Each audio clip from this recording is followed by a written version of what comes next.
All right. Wow. As soon as I come on, my dog starts barking. Uh, Give me 1 minute.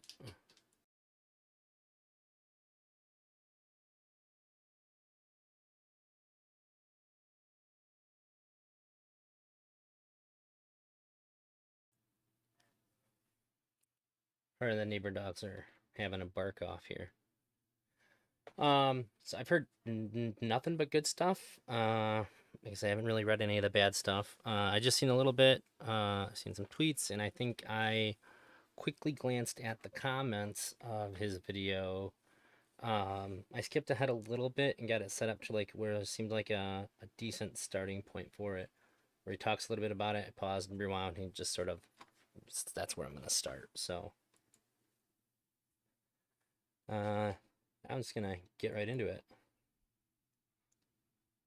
Oh, I guess I will say it was really hard to not watch this. I almost like put it on like 4 times, and I kept reminding myself that I was gonna watch it on stream. So, uh, if you enjoy this, just know that it was very difficult for me to not jump ahead and watch it before I was ready to stream. DGG World will get some good content out of this.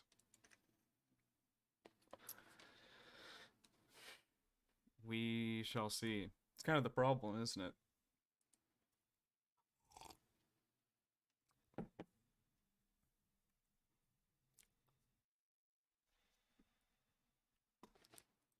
Ah, I was just about to say if anybody's gonna make a comment about Will saying he's gonna leave the space, you can save it. And I look over and one of his chatters said I'm leaving this space, so uh, I guess there was no dodging it. Max is always late. True. Are you gonna undermine and destroy Max like everyone else? No. But what I plan to do is have an actual interview with Max. I've just been kind of disappointed of like the interview performance of everybody. Um, there's this thing about when you interview people that I think you should really try to make yourself look worse than the person that you're interviewing for the most part. I don't know if that's true, but I do really think having done a number of interviews with people, I think it's important to make sure that they're comfortable. And if you can't get what you want from them, then you have to switch and see what they're willing to give you. Um, ha! What did I do? What did I do? If you really want to like make sure that you're getting the real honest answers out of somebody. It's nice to see you though, buddy. So I'm willing to put a little chunk of my Willing? pride aside today for this interview. Oh, gotcha. Yeah, I definitely don't think you have to make Humanizing yourself look Max, not worse. allowed. Everybody needs a little extra humanization. But Based. kind of like my real goal, I guess I can spoil it for you guys since we're waiting. Is I want to take us. Hell yeah, man. I've basically watched almost every Mr. Girl video that he's ever made. At least that's posted on his website and on the Odyssey. Uh, in an effort to kind of draw a through line through his content that I think a lot of people miss because the reality is that I'm glad to Mr. hear Girl's it. been making content for 5+ years at this point, and what's really strange is when maybe it's not really strange, but when you begin to understand, the type of content that Mr. Girl has been making for literally almost his entire conscious life, um, you kind of start to realize that uh, the Destiny report, excuse me, had to be the Destiny report. The way it had to be presented in this way, it's almost predictable that it would have ended this way, and and yeah, we're gonna get into it. I think we're gonna have a really good time. I think that this is really gonna be a Mr. Girl interview from a Mr. Girl fan, anti-fan, somewhere in the middle. Um, Got a lot of questions that I think a lot of people that are fans of Mr. Girl are kind of curious about, about a wide variety of his videos, and we're just gonna interview him, you know, and we'll see how it goes. Okay, give me 1 minute. I gotta pull my dog in off the patio. She's gonna keep fighting with the neighbor dog. Um, and I don't want my VOD to be full of borks, so give me just a sec.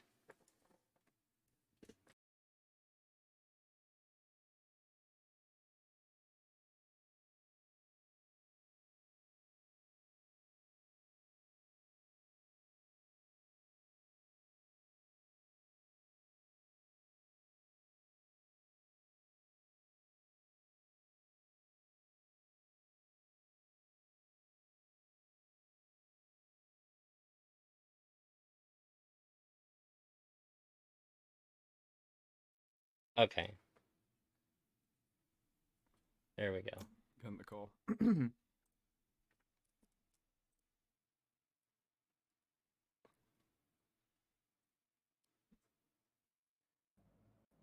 Hello. Hey. How are you?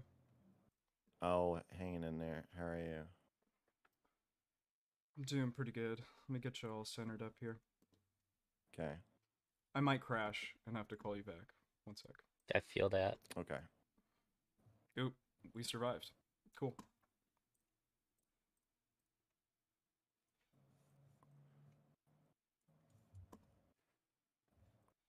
I think you're kind of quiet. There we go.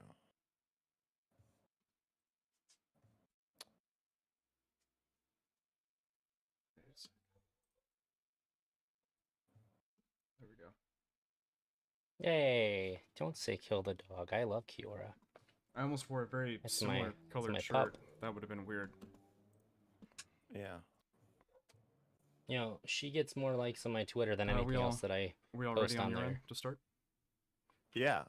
Yeah, you're there. You're here. You know, it's funny. It's always on these like occasions where he's doing something that's like a lot less in his control. Seems like Mr. Girl dresses up more. It's nice that he afforded Will the same courtesy. Our last conversation was kind of tense. Do you want to talk about that before I start? No? It was a little tense. I hope that this will be a much less tense conversation. Yeah. So, I think we'll What does just Mr. start. Grill have in his hand? To begin this conversation off, It's like a bingo. do you dabber. consider me an orbiter? And if so, Yeah. who am I orbiting? Me. What are the defining features of an orbiter? I don't know. It's just a feeling. It's just a feeling. Oh, can you not get through, pup? Yeah. I mean, one, I think I said on Twitter lately that you're more of a Chud Logic orbiter. Maybe. Yeah. I don't know. I've always just thought of you as mine. But you can move if you want. Are there things about like Wait, did Chud Destiny's... ban you from his server? Yeah, I'm totally kind of kicked out from that entire community Okay, now. so I'm gonna say that you're a Mr. Girl orbiter. Those are his rules, What is not it mine. that makes Destiny orbiters Destiny orbiters? But if I'm moderating his chat, I'll They go on enforce his him. channel. He goes on their streams. They go on his streams. They subsist mostly off of his audience. They're known mostly through their association. It's like you know, it's like Kramer is a Seinfeld orbiter. You know, you're viewed through the lens of being a character in someone else's world. So I Can you give think me 2 most seconds while this stupid dog... That's so funny. So annoying. Sorry about that. Viewed through the lens. I think most people who know you exist know you as a character in the show of Mr. Girl. And most people who know I exist know me as a character in the show of Destiny. But most people who know Destiny exists just know him as Destiny.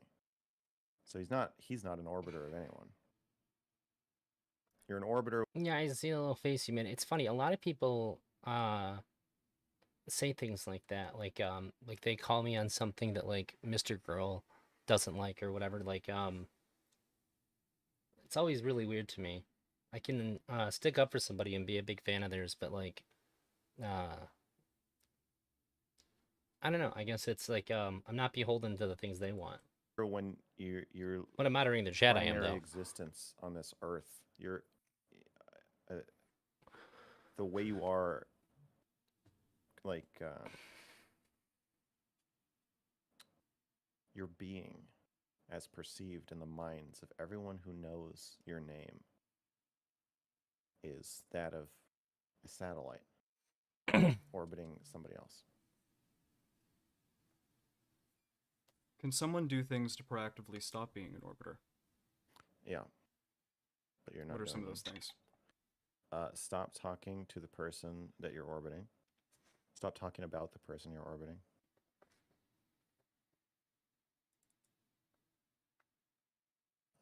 Declare that you're not an orbiter.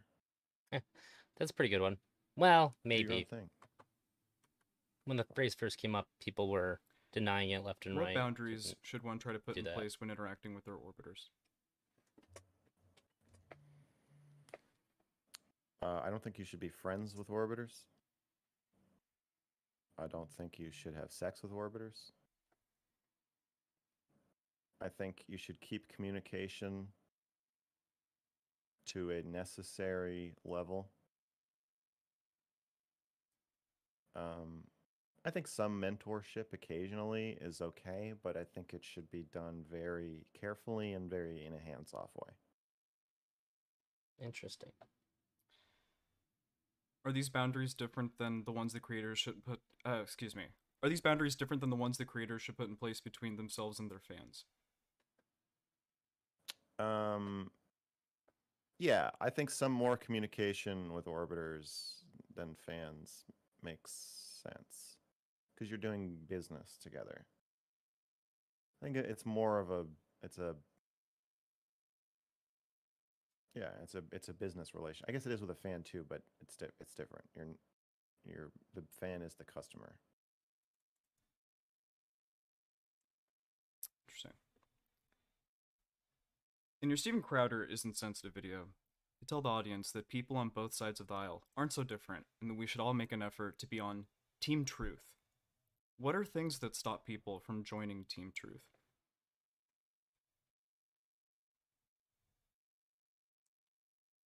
So, I just want to point out one of the things I really like about how Will approaches a project is this motherfucker does more research for a video than college students do prepping for like their final exam. He sometimes it hurts him because he'll already sort of have his mind made up. I don't think that could happen in this case, but this guy does prep work like you wouldn't believe. A lot of people just see like the finished product, but I see a lot of like behind the scenes when it comes to Will. We talk pretty regularly, and it's very, very impressive and admirable how much work goes into the things that he does.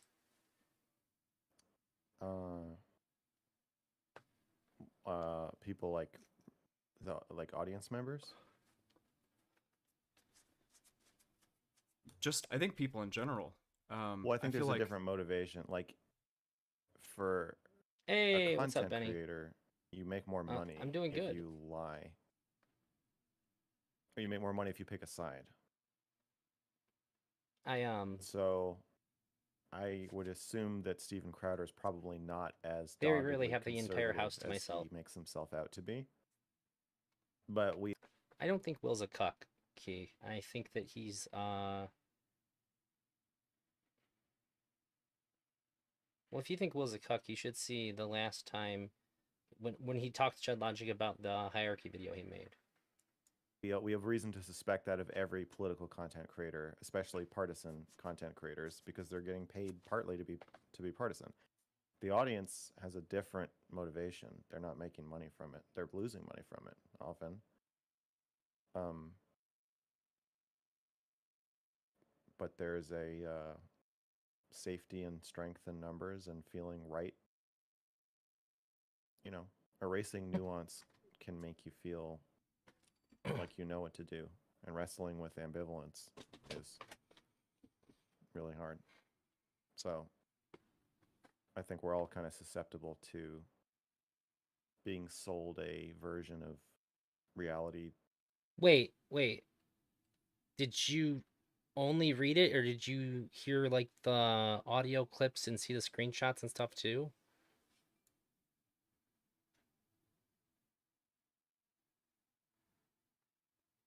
Because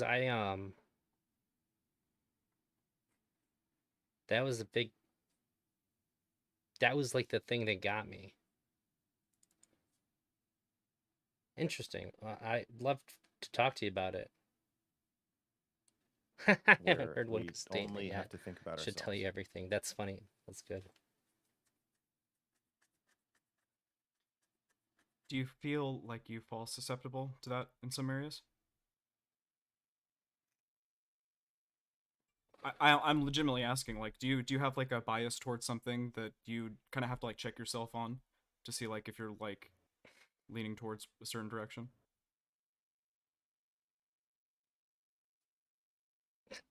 What a face.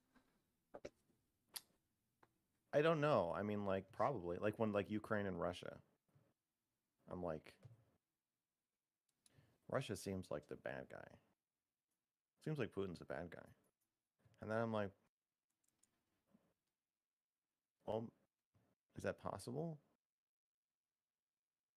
And I'm like, Hitler was pretty bad.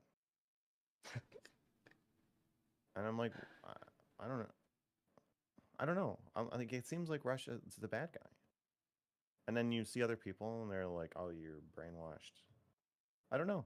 I actually don't know. I don't know the answer. There are things I'm very one sided on, and I don't know why. I mean, my experience of it is that I'm like, no, I'm just right. But I don't know. I think I feel safer from it having such a mix of beliefs that, like, I'm very conflicted about abortion.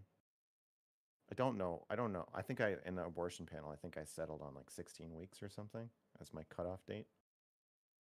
I'm pro gun. I'm anti Trump. So, like, having the mix of beliefs makes me feel more secure that I'm not just part of a package. I don't believe that trans women are women. Do you think Man, that's even maybe your in hottest take? Oh, sorry. the trans women aren't women. Yeah, maybe that's your It's not maybe a hot most take. dogmatic But it's belief. only a hot take. It's only a hot take because I mostly talk to progressives. But like, if you talk to conservatives, it's not a hot take at all. Yeah. None of my takes are hot takes at all, really. Well, They're that's just not out of true. place. Like, That's I guess by what a hot pedophilia take hot is it's like take not is. culturally accepted. right. Like, pedophilia only applies to people who are sexually attracted extensively, not exclusively, but like seriously sexually attracted to people under the age of 13. Under the age of 13. That's a very hot take. Using the regular definition of pedophilia outside of the context of True. like a psychology class It makes you sound like a or a pedophile. psychologist's office or like talking to professionals or people who study this, if you just take that regular ass definition that's in the Sounds good, Benny. DSM and say it on Twitter or YouTube, it's a super hot take. So I would say that I like try to not do the code switching that other people do. Man, I'm so fucking annoyed. I shouldn't tell that story. Never mind. Um, if after I watch this video, if my buddy's supposed to come over to sell me some magic cards, if he's not here after this video, I don't know when he's coming. He hasn't gotten hold of me yet, but I'll message you and see if you want to have that convo then. Okay, vaguely.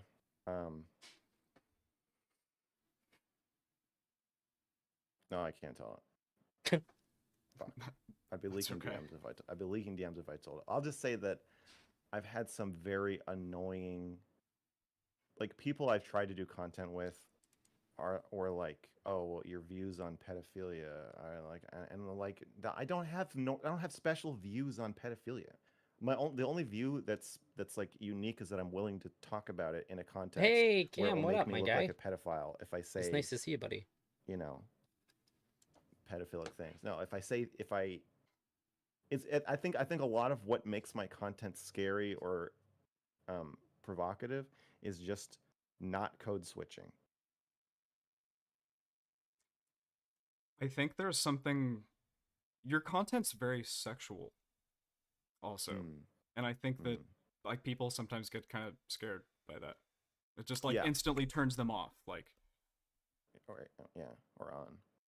But yeah, there you go. I mean, fuck. Um, regarding the George Floyd Derek Chauvin case, uh, one of my yeah, favorite quotes from this thing: "The fuel that propelled a nation to a fact-finding mission was how long we are going to lock this guy up and put him in a cage." Uh, I never thought about it like yeah. that, but to be honest, like that's a pretty like astute analysis. I think of like the motivation that was needed to, basically pass, what I think was some pretty reasonable reforms after this Hmm. horrible thing. Um, It was a good do video. you have any ideas on how we can motivate angry or emotional people to like steer their feelings towards fixing systemic issues that isn't locking somebody up for 21 years? Yeah, I think a norm of I tried to write about this in my report about in the last section when I was talking about Fuentes and the Holocaust and kind of my upbringing as a Jew because I wasn't even raised to like know I was a Jew until I was in middle school or something. And I didn't really have any conception of what that meant. I didn't know that Israel was a Jewish state until I was 18, I think. So I just that's not something I ever really thought about or talked about. But I did take a Holocaust class in high school, and the way my family talked about the Holocaust and the way the teacher did always gave me the lesson I always took away from it is that normal people become Nazis really easily, and that most of the Nazis were just normal people, and that if you want to stop something awful from happening, you should look in the mirror, not point the finger, because that is what being a Nazi is. It's when you point the finger at somebody else and you think, geez, the world would just be better off without those people. And people do that to Nazis or to people they think they're Nazis who are Nazis all the time. And it's the opposite of what I think we need to be doing. So the norm of like, if you see a systemic problem and you're in the system, then the first thing you need to do is think about what you are doing. Um, okay, there was this art model. Uh, she was about my age, a couple years younger, and I DM'd her on Facebook, and I was like, "Do you want to do a nude photo shoot?" Uh, and she was like, "Oh, sure, yeah, that sounds cool." And we're like, "Oh, do you have any ideas?" Yeah, we could do this, we could do that. We're talking about poses and pictures. For nude models, it's like a fairly normal conversation, but like pretty exciting. I think for both of us. I don't know. And then she said something. There was a news story about a gay guy getting thrown off of a roof in a Muslim country. I don't remember what country. And she was like, "It's so horrible what they did here." And I was like, "I think of it more as what we did." And she was like, "What are you talking about? I'm not homophobic." And I was like, "Well, we're all like, yeah, I'm not saying we literally threw the gay person off the roof, but I'm just saying it's something that we're all part of. Like this is like what humanity does. We throw gay people off roofs. And if you can't, even if you're not explicitly homophobic yourself, if you can't own your complicity in Yeah. that, then I don't think you can really speak out against it. And I think that there's so much like self righteousness, and like there is. Hey, Elder, does being called the only good Mr. Girl orbiter put you on the outs or in a weird situation with other orbiters? No. I don't think so. I've never had any like conflict like that. I think it'd be another issue if I was like boasting that I'm the only good Mr. Girl orbiter. I've mentioned like there's a Stardust video that like I'm like the main focus of called the sanest Mr. Girl orbiter, and I've mentioned that a lot, but it's more when I talk about those things, or even if I'm like more or less like embracing it, it's still I'm just sort of like describing how other people are painting me. So I don't think that there's a feeling between like me and like Will Smith or like Benny. Uh, am I missing Smith, Benny? I don't know. My brain's slow. I'm on my first thing of caffeine today. But like nobody feels like I'm trying to like position myself above anybody else or say that I'm better. And I to be honest, I don't necessarily know why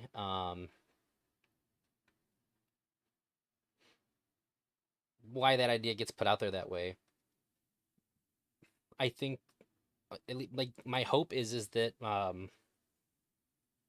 I'm so like at least for me, it feels like I'm like ruthlessly focused on being good faith and taking things uh, on the facts of the matter. So even if I disagree, it's more of a disagreement about the implication of facts. But I don't see like the other orbiters like being like way off on anything either. And I know a lot of people feel like Smith is like way further out there, but like they people have an idea about Smith does not align with my own. I think of Smith a lot differently than what a lot of the criticism that he gets are. So the answer There is is a no. It doesn't cause any place for conflicts. indignant anger, I don't but think. I think it needs to be coupled with reflection. And so when you're out there dressed all in black, throwing rocks at police officers at a protest, you're just so fucking smug. Like you're not. There's no self awareness of what you are doing and what you have done in your life to contribute to a system where somebody gets their neck kneeled on for 9 minutes and dies. And I just there's like no interest in introspection there. So I think we need to just set like a norm of, and I don't really know how to do that, but a norm of introspecting about your own part in the system that is, I don't know, producing the abuse or negative outcomes that you're complaining about. How do you get the people throwing the people off roofs to introspect in themselves about like how that might be terrible? There's nothing more gay than throwing a gay person off of a roof. Damn, So I know. Like you gang up on first you them. make fun of Like them. Uh, well, those are fanatics. Well, it's okay, guys. I said no homo when I threw him off the roof. It's cool. It's cool. So I don't know how easy it is to get them to introspect. Oh, I do know. It's very hard. I think that the people who are more likely to be among the first to introspect would be the bystanders. Not necessarily cheering, not necessarily condemning, just kind of watching it happen and then thinking like, in the community who are like, oh, that's real. I don't know if I would go that far to throw them off of a roof. But it's like, no, if you're standing there and you're not doing anything about it, you did go that far. You're part of it. I think true. conflicted bystanders would be my first kind of target for asking them to introspect. That's fair. Okay. And TikTok is grooming your kids. You make a claim Hmm. that the creators of TikTok are sneaking in the premise that it is safe for kids to be here by publicly stating in the TOS that they don't allow sexual, violent, or dangerous content on their platform. You contrast this with the things that you have seen on the platform that don't break TOS but should raise serious red flags. Um, It's yeah, pretty valid. I agree with your analysis, but I admit that there's something that I never really like. It's really hard, I think, for people to like see these premises that are snuck in by people, by big companies. And I personally think that you kind of have like an acute ability to read the subtext that goes over the majority of people's heads. And I was curious if there was something that maybe led you to developing that skill.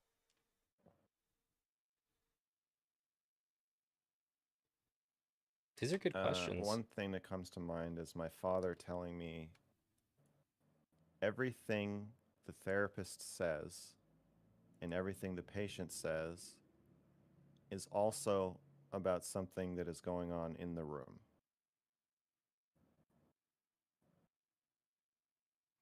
Okay. Hmm. And so you can extrapolate that out to all conversations. So everything either one of us says about anything else, you could also transpose it and make it a metaphor about what is going on between you and me as we're talking. Do you think about that all the time in every conversation you have? No, I think about that in really delicate conversations, like when I was talking to Pie Man. Mm. I think about it when I think about when I have a lot of power over somebody else and I'm trying to be careful with them. Like when I talk to Lav. Those are conversations where I'm thinking about what implications am I making with what I'm saying? What implications is she making? I'm trying to track and like I think I bring it up like in those streams. I think there's a few times where I'd say like uh do you think this about me? You know, I'll say it in a kind of more blunt way, but so I I think that and yeah, and my family like the kind of emphasis on behavior, analyzing behavior. So if somebody's intent and meaning and their effect on other people is through their behavior, not through self-reporting, then self-reporting becomes kind of just a representation of what they wish they were doing. So somebody says like, uh, "I'm, uh, I'm gonna stop having sex with guys who don't respect me." You don't need to know anything about the person to be like, "No, you're not." The odds that that statement you just made are true are very low. You wish that you were saying this is what you wish were happening. And almost by saying that you wish it were happening, really what you're saying is you're going to keep doing it. It almost has the opposite meaning of itself, even totally devoid of context. So I think That's pretty true. that part of that, my brain is always thinking like, okay, what is the person doing? And then contrasting it with what they're saying. Or you see that like when I talk to Wick, where Wick thinks repeatedly saying he's doing something will have the effect on me of making me think it is happening, but it has no effect. If anything, it has the opposite effect. Because you were waiting for the action versus what he was saying. His Yeah, you don't have actions to were, say. yeah. Yeah, it's like if I'm accusing him of asking loaded questions that are setting me up to look crazy. You're being farmed. Yeah, I'm accusing him of farming me, and the only you could immediately stop. You could anytime he wants, he could just say like, "Whoa, okay, let me ask you a different question then. Whether you're right or not, I don't want you to think I'm farming you. So let me ask you this question, which, no one would ever think is farming you. How did you feel while you were writing the report? What was like your main emotion? You could just literally do anything other than say, well, I think I've been Max, I think I've been really, really, really good faith here. I've been very straightforward. I I think I totally agree with what Mr. Grill's saying, but I think that there's an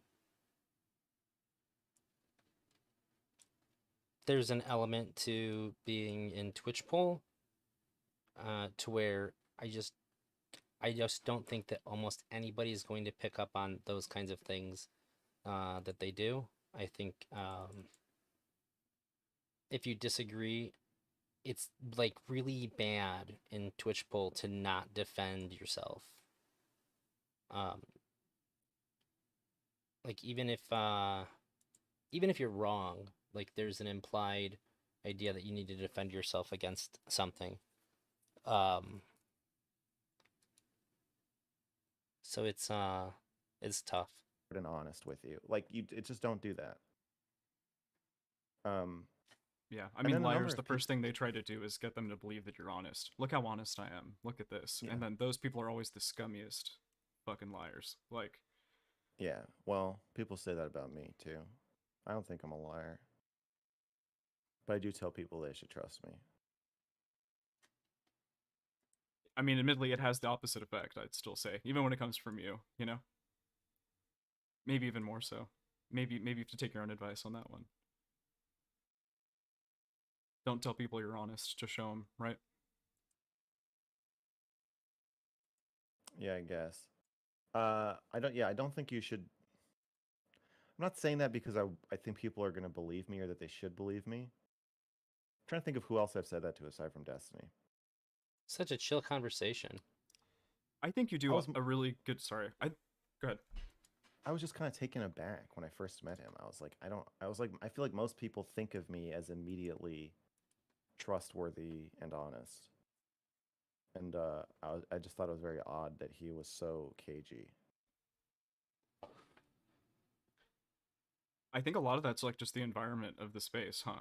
It seems to me like every No, initial no, engagement. no, no. Really? There's something. No, yeah, I think there's something really wrong with him, Okay. as you know. Read the report twice. Sure. I could deduce that. Yeah. Okay. So wait. So that my answer to your previous question is about subtext. That there's what TikTok is and what TikTok says it is, and those two can't be the same. Like even me saying I'm honest, I'm saying I want to believe that I'm honest. I was saying I was hurt, right? I was telling Destiny, you are reflecting something at me that I'm not used to hearing. I'm like a pretty girl being told that she's like ugly or fat or something. I'm like, what are you talking about? I've never in my life. And then, and then I embarked on a months-long crusade to like prove that I'm honest, which, didn't work. Well, I don't know. I don't know if he thinks of me as a liar, but that yeah, From what I can what tell, Destiny with doesn't think something Mr. like Rose a liar. TikTok, what it is going to be something insidious. It has to. I mean, it's so yeah. So when I look at it, I'm like, it's like porn for kids. They've found a way to get teenagers to make porn for each other. Hell, That's hath what no TikTok and fury like a Instagram girl are. spurned. Dude, It's a that's way for true. teenagers to send each other semi nudes without having to talk to each other or admit that that's what they're doing. That's funny. And then there's a lot of like self-written context poured around that to no, it's just funny dances. It's just mimi dances. It just happens to be a dance where you like put your ass 6 inches in front of the camera. It's just funny. Isn't it funny when cheerleaders fart? Isn't that just funny? like it's like First of all, it is funny when cheerleaders fart. Second of all, I gotta piss real bad. I'll be back in like 20 seconds.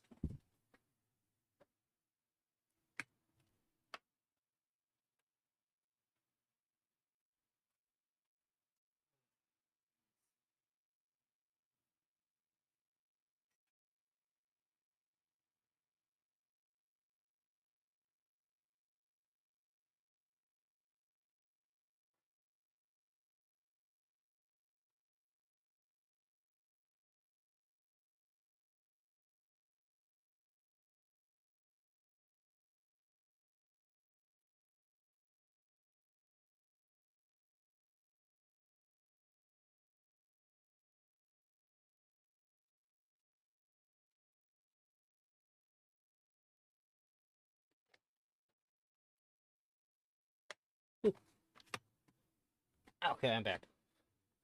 Probably wasn't even 20 seconds. It's like it's like it's like spin the bottle or like truth or dare. It's like any game where because like kids aren't going to be like, oh, you like, what if we just took turns randomly kissing each other? Wouldn't that be fun? No, you have to make Wouldn't the it be so funny? context to situate the thing, the sexual thing that you're doing inside of, and that's what TikTok is. That's like the whole platform is just like that. I Yeah. know there are other aspects to the platform, but that's the most concerning one. Is like grooming kids to make sexual content. Think I don't use TikTok a lot. I try to stay off of it.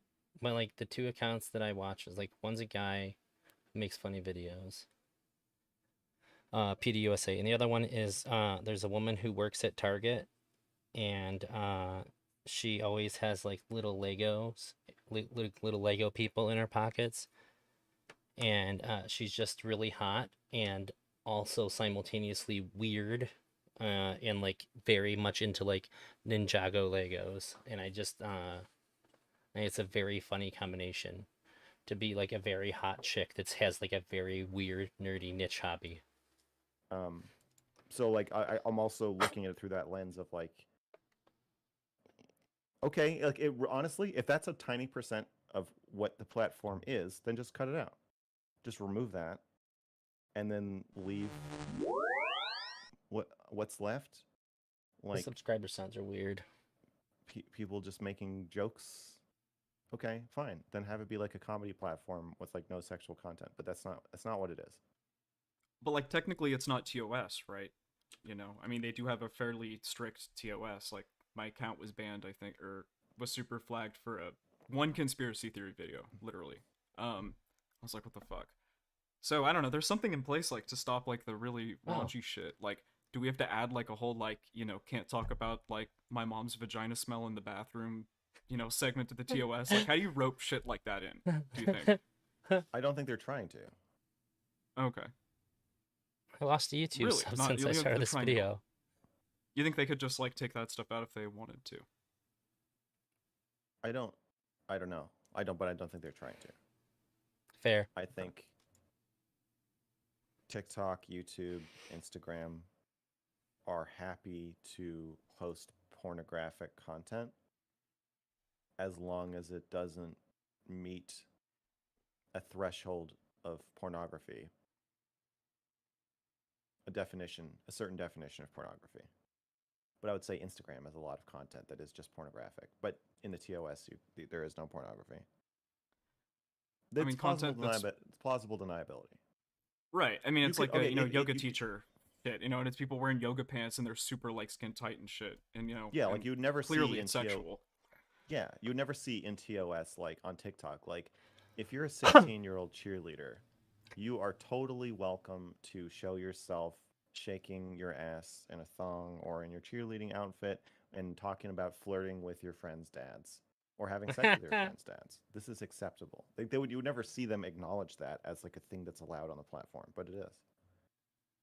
Does it frustrate you that like you feel like you were banned for like significantly less harsh infraction of this like sexual bullshit? Yeah, I was banned for a video that YouTube said didn't break their TOS. They gave me a strike. I appealed the strike. They put it back up, and then they banned me for the same video 2.5 years later. It does If I'm not frustrate me. mistaken, you've never like gotten a confirmation of like the. Did you get a confirmation of like the? That might be the funniest thing anybody's ever clipped from me. That's really good. Thank you. The the exact reason why, That like, video, was it because a TOS change happened, or like, no, I don't know. that sucks. I'm sorry. Even if a TOS change happens, Just wouldn't let you you just know. remove it? Yeah, just remove the content and update the TOS. Like you don't have to ban everybody who That's good. broke a new rule that you made 2 years ago. That doesn't make sense. Yeah, agreed. In the Black Lives narrative, one of my favorite videos you've Black made, Lives Matter. Black Lives Matter narrative, excuse me. Yeah.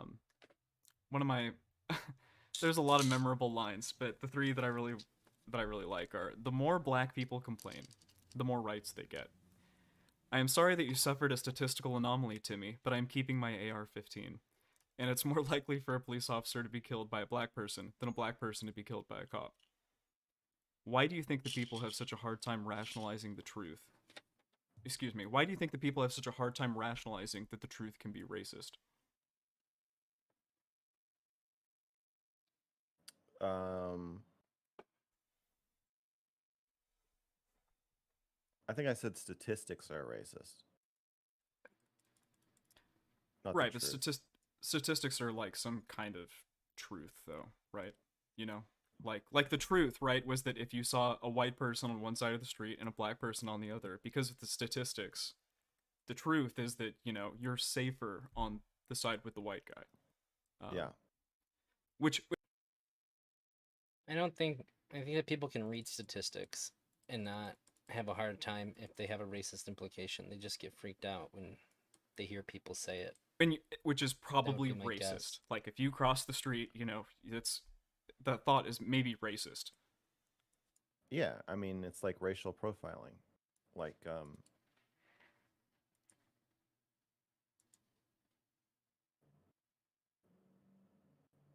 uh I think that if you're running any kind of power system, country, police force, city or whatever, you have to balance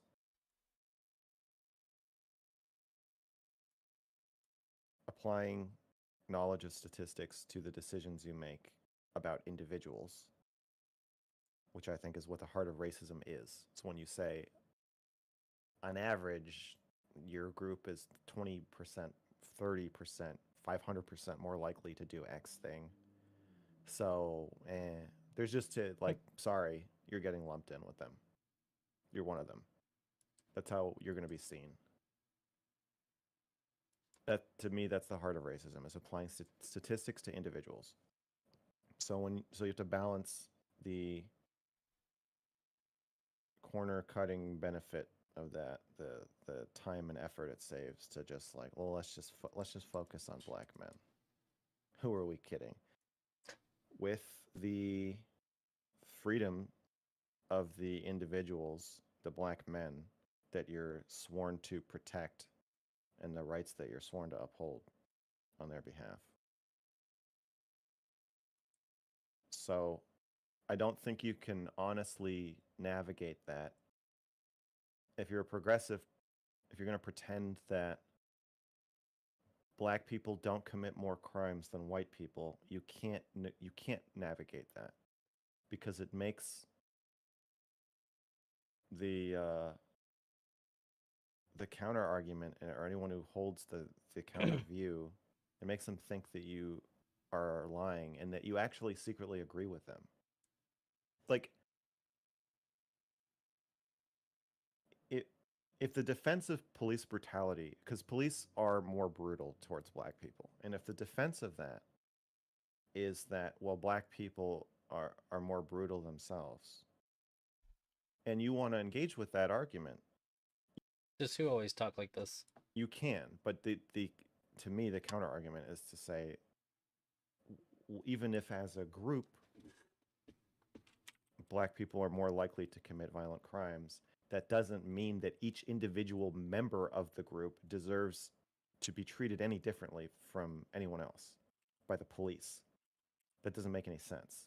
That's the counter argument. But if you can't engage with it, if you say, well, they don't, that's not true, then the implied argument is they don't deserve to be brutalized because it's not true that they commit more crimes. So then somebody who thinks they do deserve police brutality will just say, oh, well, so you basically agree with me. We just can't Oh agree yeah, on the facts. people have actually accused him of using the pauses as like a tactic. Um, he has stated, and I believe him too, that he just likes to think about things before he answers.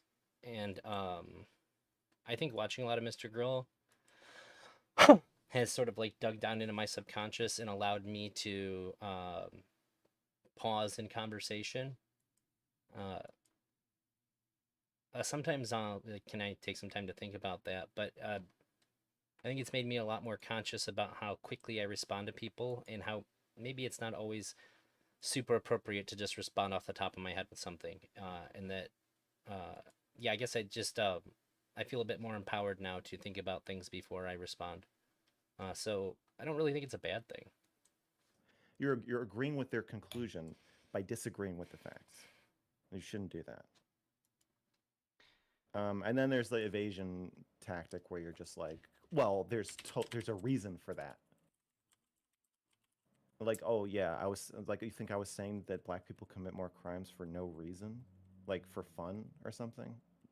Again, that like by avoiding the just the facts, the statistics, you can't really engage in an argument about how those statistics should be ethically used by the government or by people.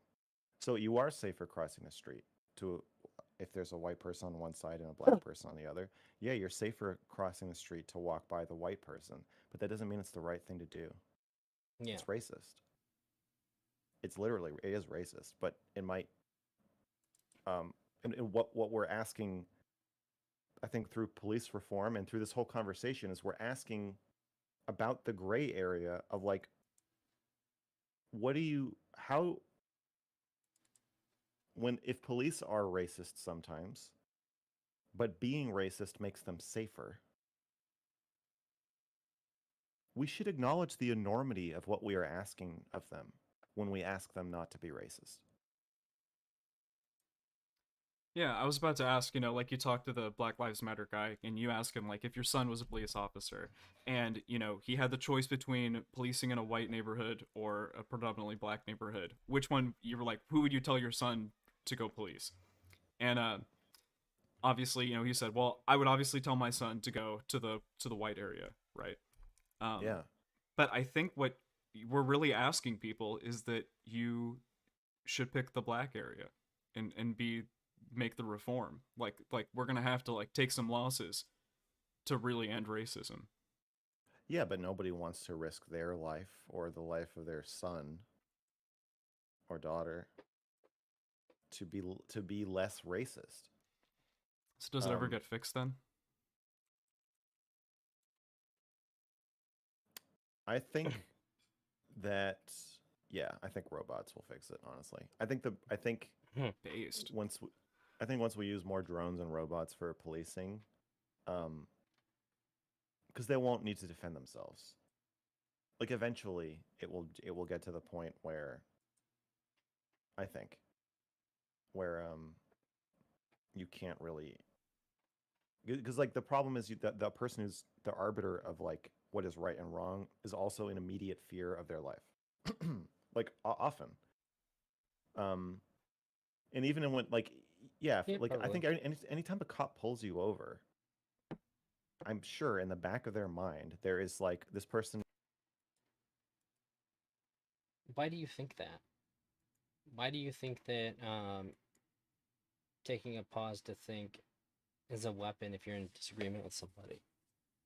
Is it like the idea that you can make people nervous by not talking and or like you can keep them talking and eventually they'll like say something? I've heard that before, but like I guess I just don't think so. There's not like other parts of his behavior that would lead me to that conclusion. Like I might be cornering this person into a life or death decision by just walking up to their window and they might shoot me. Oh yeah, I mean my buddy became a police officer like right after high school, so we're like 19 years old, and we were all sitting around, and he's like, "Yeah, guess what I saw today? Like literally 2 hours straight of cops just getting shot in the face by not approaching the sides of cars properly," and it's just like, holy fuck. And he was like, "Yeah, like they just told us that this is to like break you down and prepare you that you could pull up to any car and just get shot and killed." Right. And so you're asking the person in that situation to um because it's not just black and white. When you approach somebody or approach their car, you're making a lot of decisions about what category of person they are. Like if the cop sees a black woman driving like a mom SUV, and there's like a bunch of different kids in the back, like she's carpooling, different kids of all different races playing, and there's music, they're listening to some fucking kids music or something. You're not thinking like, well, she's still black, so I better keep my hand on my gun. So it's like black and white is just kind of like the default like groups are easiest to use as an example. But yeah, they're they're looking at like, is your car maintained? Does it look like you have too much money, like you're a drug dealer? Does it look like you're poor and thus more likely to feel cornered or desperate? Or do you have other do you have a record? What kind of record do you have? Those things are making the cop place you in different categories in their mind. And of course, they're applying the statistical knowledge of those categories. Even if you have a violent record, like if you have if you murdered somebody, you served your time, that's still just a statistic. That doesn't, every person who's ever murdered one person does not go on to murder more people, but it's much more likely. And so they're applying the statistical knowledge they gather about you as they walk up to the window to you. And to ask them not. Uh, yeah, I understand. I don't know if I'm gonna pronounce your name right. Hesiture. Why it can come off that way? I guess I just don't think so though.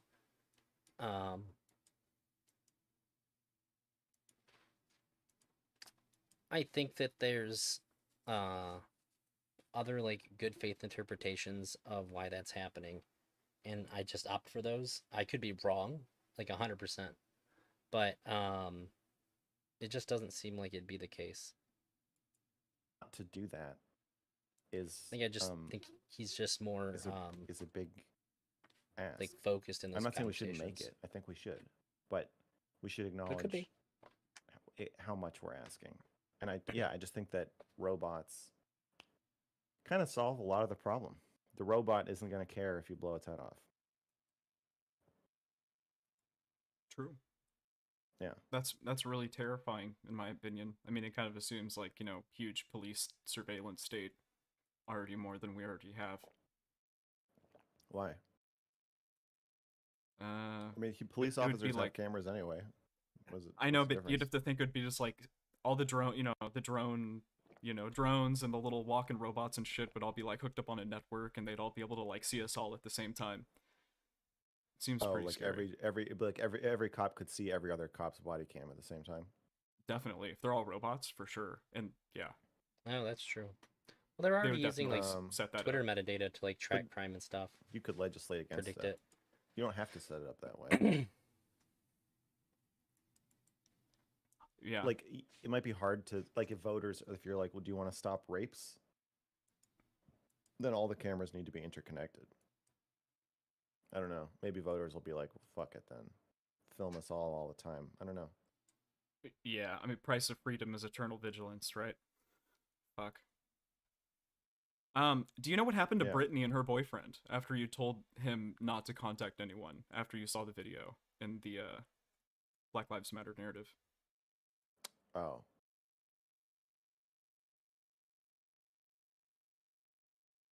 Uh, yeah, but I forgot actually. I did know what happened, but I don't remember now. Oh, bummer. Okay. Wait, you Fair. didn't look it up? No, I didn't. I was curious if you knew what happened. Like, if you had kept up on the story, if you were... You sounded very I can't- I passionate can't- while you were talking about it, so I was just curious if you I looked into it. was. I can't. Yeah. Somebody DM'd me or emailed me and was like, just so you know. There, I haven't heard of him before the DGG report thing. I'm not very familiar with Twitch poll, but he triggers all my red flag sensors and reminds me very much of Stefan Molyneux. So the funny thing is that if you've never heard of Mr. Girl before, I'm definitely somebody that skews heavily towards being in favor of Mr. Girl. You must have found me from yeah, I guess that's weird. If you don't know who Mr. Girl is, it's weird that you found me then. I think most people know about me because of Mr. Girl stuff. I'm just gonna guess it was from Beckett then. But I think that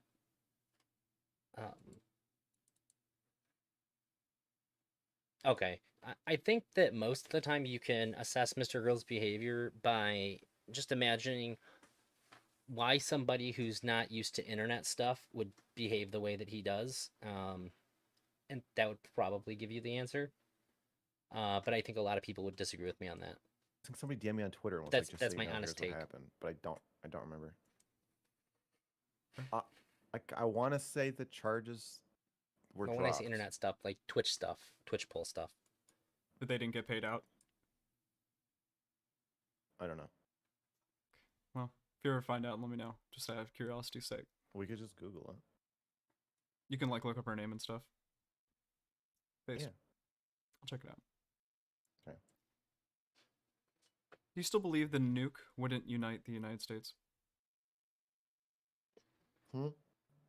Do you still believe that a nuclear bomb wouldn't unite the United States? Oh, after COVID, yeah, I don't. You wouldn't even Fair. you wouldn't even be able to convince 30% of the country that the nuke had even happened. That's I- pretty true. Yeah, I don't think a nuke would unite the United States. Could anything unite the United States? Like a mass event.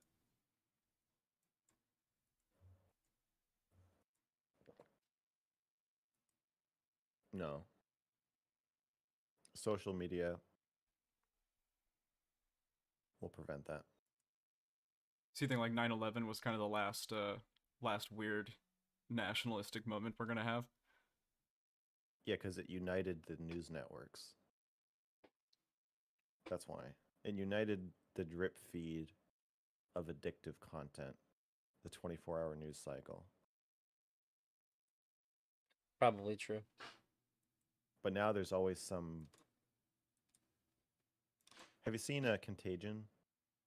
No. Anybody who's interested, well, it's a Steven Soderbergh movie. Soderbergh? I don't know how to say his name. He, he directed like Ocean's 11, Oh, I like 12 those and movies. 13. Yeah, he's a good director. Hasn't he on the internet? So he's been on the internet, broadly speaking, a long time, yeah. But he hasn't been like, it's like he didn't watch like Twitch poll or anything. So I just think that maybe he said as much too. The way that people interact with each other and the way that they talk to each other, uh, in the space like freaks him out. Like I think that he's been pretty consistent about that. And I think that a lot of his actions back that up. That like this is all just weird for him. So I mean, people made this argument too. Like he's been on the Jude internet for a Law long time, plays but a like character. yeah, but like not here. And I think that there's some particularly unique things that happen in Twitch Bowl and how people interact, and people that interact with it regularly think of this stuff as normal. But I don't think that most people would. In it, who is like a vlogger pushing a bullshit cure for this pandemic. It's a lot like COVID, but it's a really deadly respiratory infection. But except I think it has like a 20% kill rate or something. So it's like super deadly. Oh And shit. it kind of unfurls the same way that COVID did. But yeah, there's this character who is just like a total like grifter, and I just think that now that that exists, there's always going to be.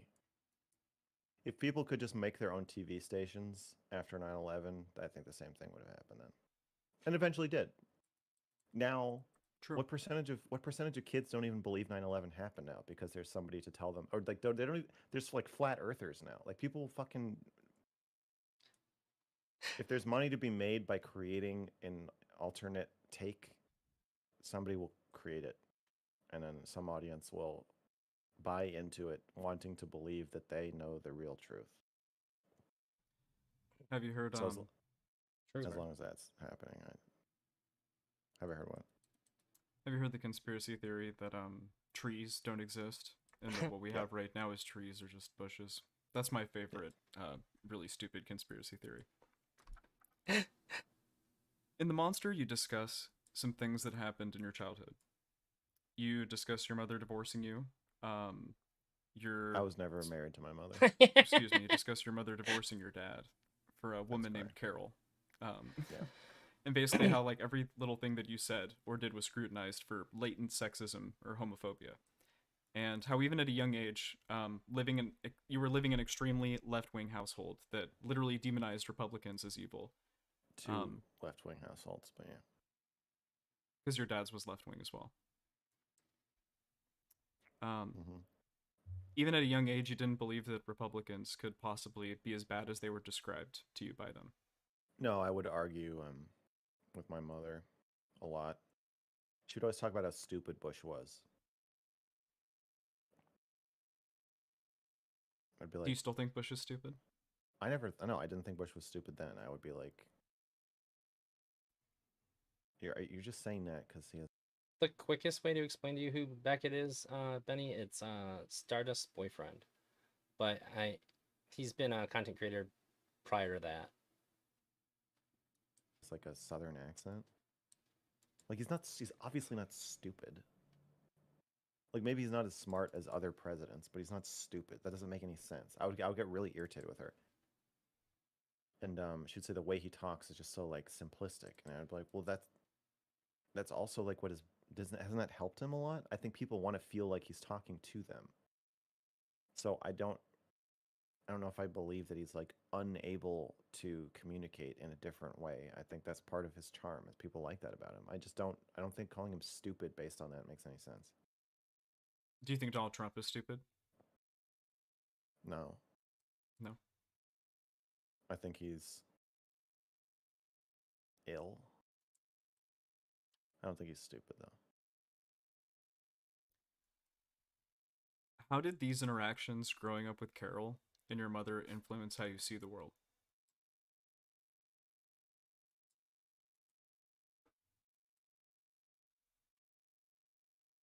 This is a good interview. It's kind of. I'm not surprised he is freaked out by how they interact, but honestly, what really freaked me out were his interactions with Shaylin and their conversation on the Destiny Report. Haven't seen a more fucked relationship since Mama JF and JF. I don't know who Mama JF and JF are.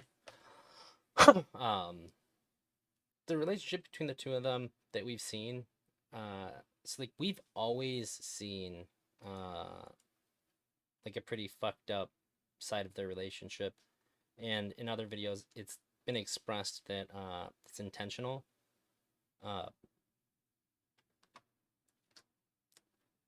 And it's intentional because it's been explained that like everybody only ever wants to show like the good stuff in relationships.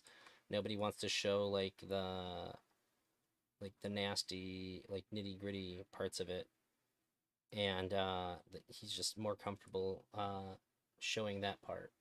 It's more interesting to see. I do think that there's a lot of truth in the fact that everybody says and does fucked up stuff to their significant others sometimes.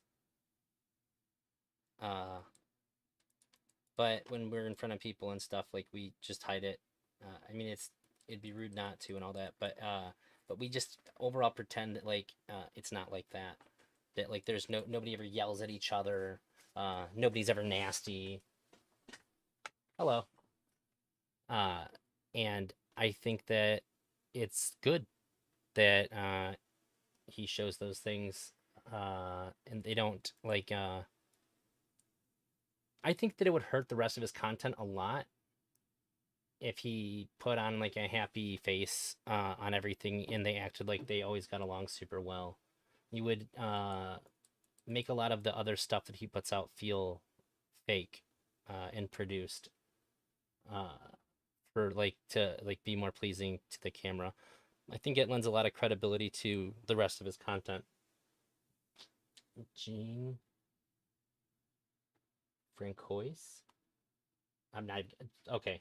Gene and his girlfriend who had severe autism and required a legal guardian. Kind Oh, of like when you grow up super I don't know if I Catholic am. I don't know if I'm aware of that stuff. and strict, and then you're just like Sounds the kind of thing blowing my wife would be guys at interested in. She probably college and knows who that doing is. coke. Like a year later, I think I grew up hyper partisan, and it made me. I rebelled with nuance. I think it just made me think like I like that. maybe we should hear them out, guys.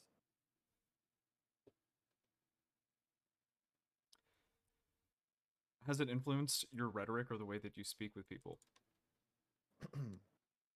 uh,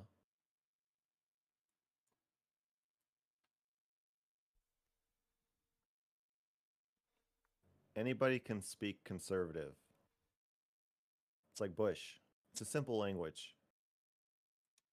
Uh, it's a pretty straightforward language. Progressive is not so straightforward.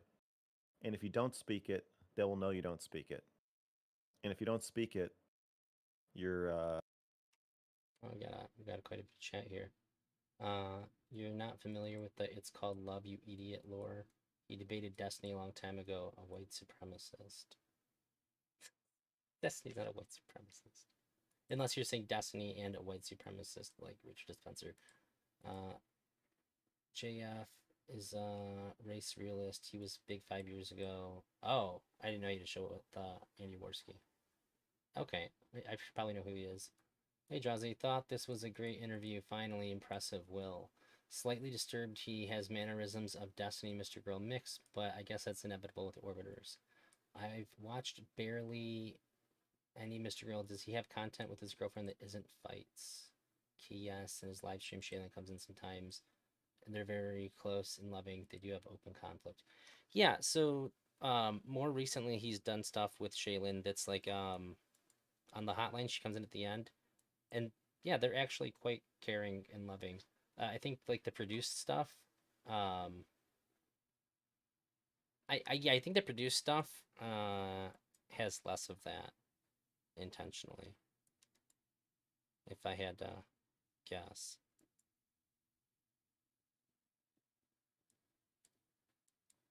you're offending people. You're I pissing them can't off. think of any You're off the top of signaling my head. that you're in the out group, maybe that you're an adversary. Do you think that If creates you extra like, buy-in if you're if you, progressive? I'm not fucking done. If There you we write go. trans woman without a space on Twitter, someone will call you out. Trans woman, not trans woman. You got to know this shit. And I grew up learning all of it. And I learned how to learn it. I'm still fluent. I still keep up very easily. You know that conservatives find that really annoying. But I think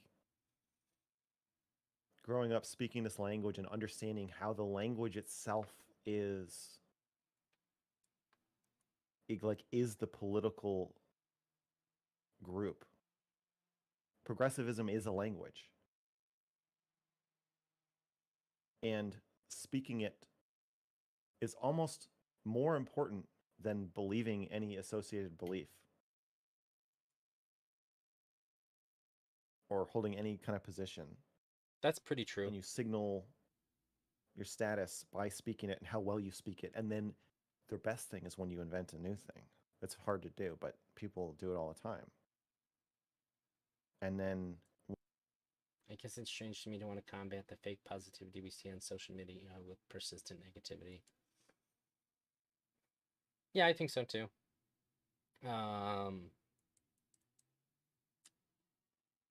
But is it inherently negative to disagree with people or like call them out though? I don't know if that's the case.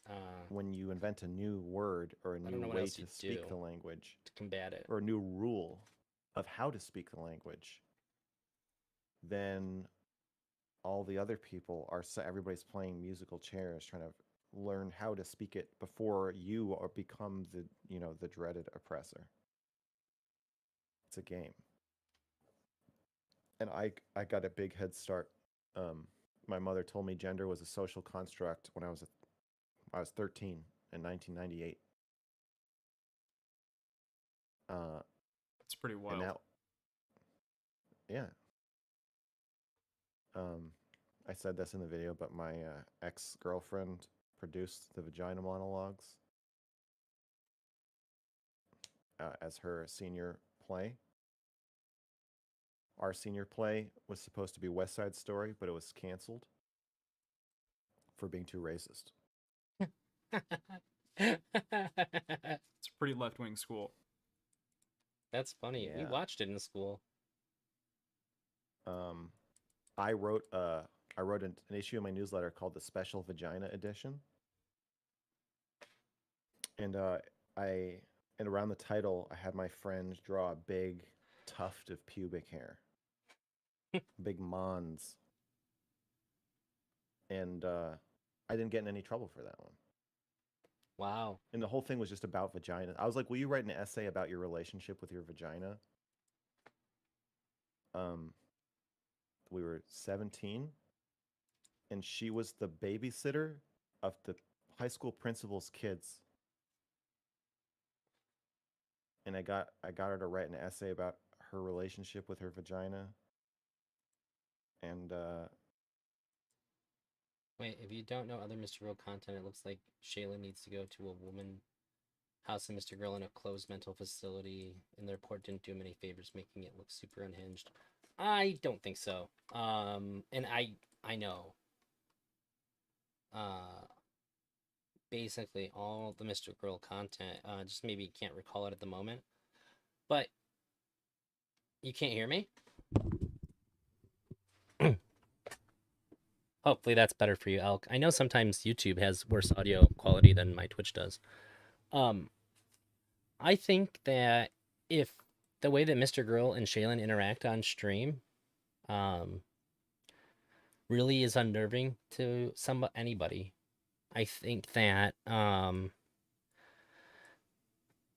I think that you've lived a pretty luxurious life to think that this is like insane, like super abusive, and like she needs to be protected.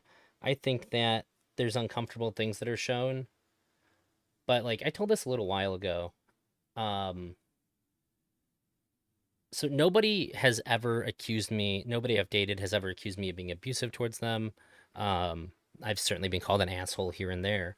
But I got a cop came up to me and told me I had to stop screaming at my ex-wife when we were in the parking lot of like a series of doctor's offices.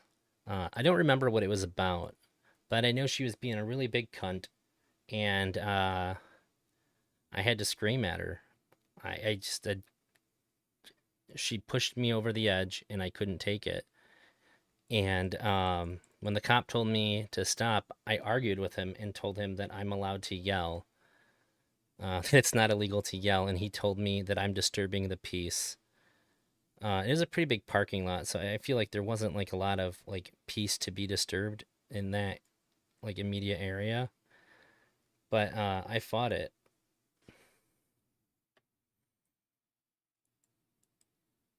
Sure, but like I guess even if that's the case that you see her behaving the way you've seen victims of abuse, like I know women that have been abused. I know somebody who wouldn't leave their abuser if you put a gun to their head, and the fact that they are in an abusive relationship is overwhelmingly and abundantly clear. And I would fight anybody tooth and nail if they disagreed. It's like a truly crazy relationship. Um, and like I so like, but I think that just seeing how somebody interacts when they're on stream, no less, and you know that people are watching, I think that that's going to be a really hard read to determine something like that. Um, I'm not saying it's impossible, but I think that it's really unlikely.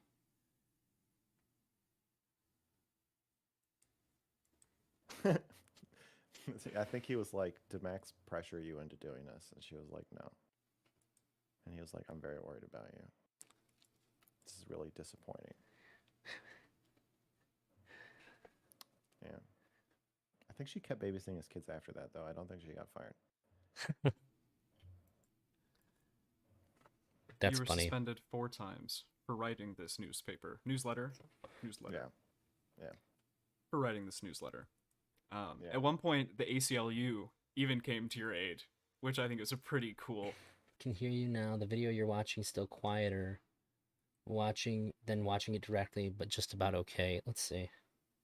Yeah, I'm like maxed out on volume on. Oh wait, I can turn up a hair on OBS. It was basically all the way up, but hopefully that helps. Little extra sauce on the story. How many people Yeah. can say that they've had them come and like defend them? That's pretty cool. Yeah, there's an ACLU lawyer in Northampton, a nearby town, named Bill Newman. And he wrote letters to the school. Every time I'd get suspended, he wrote a letter to the school explaining why they could suspend me. And then they would overturn the suspension retroactively. So I got suspended 4 times. I would serve it, usually 3 days to a week out of school. And then he would write them a letter, and then they would bring me into the office and say, "We're overturning your suspension." Every time. Yeah. That's pretty sick. Got little mini vacations. Yeah. Yeah, it was nice. I hated school. So I think the last time they gave me in school, I was like, okay, this is far worse, but like, I'm not gonna stop. So, and you overturn them every time. I was very embarrassed. That's a good point, Keith. The same way people get the prescription of an amazing relationship from similar interactions in the opposite direction. Yeah, I think that when I see people on TV, like if it's a reality show or like a stream or something, and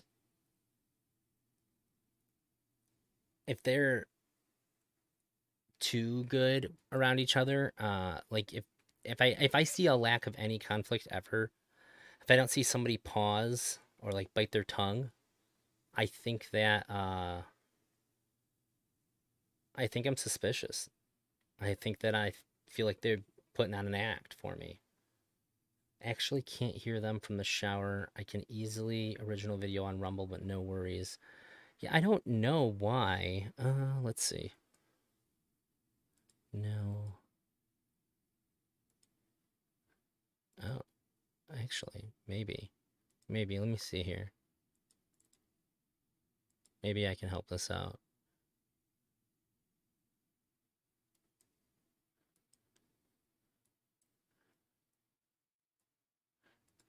Let me know how that works. For them, it was pathetic. It's like the 4th time they're like, "We got him this time." Nope, overturned. Yeah, I don't know. I honestly think they're just cowards. They just didn't want to tell the parents, like, hey, there's nothing we can do, because they would get complaints from parents. Tuna was supposed to help me with my stream stuff, but he passed out.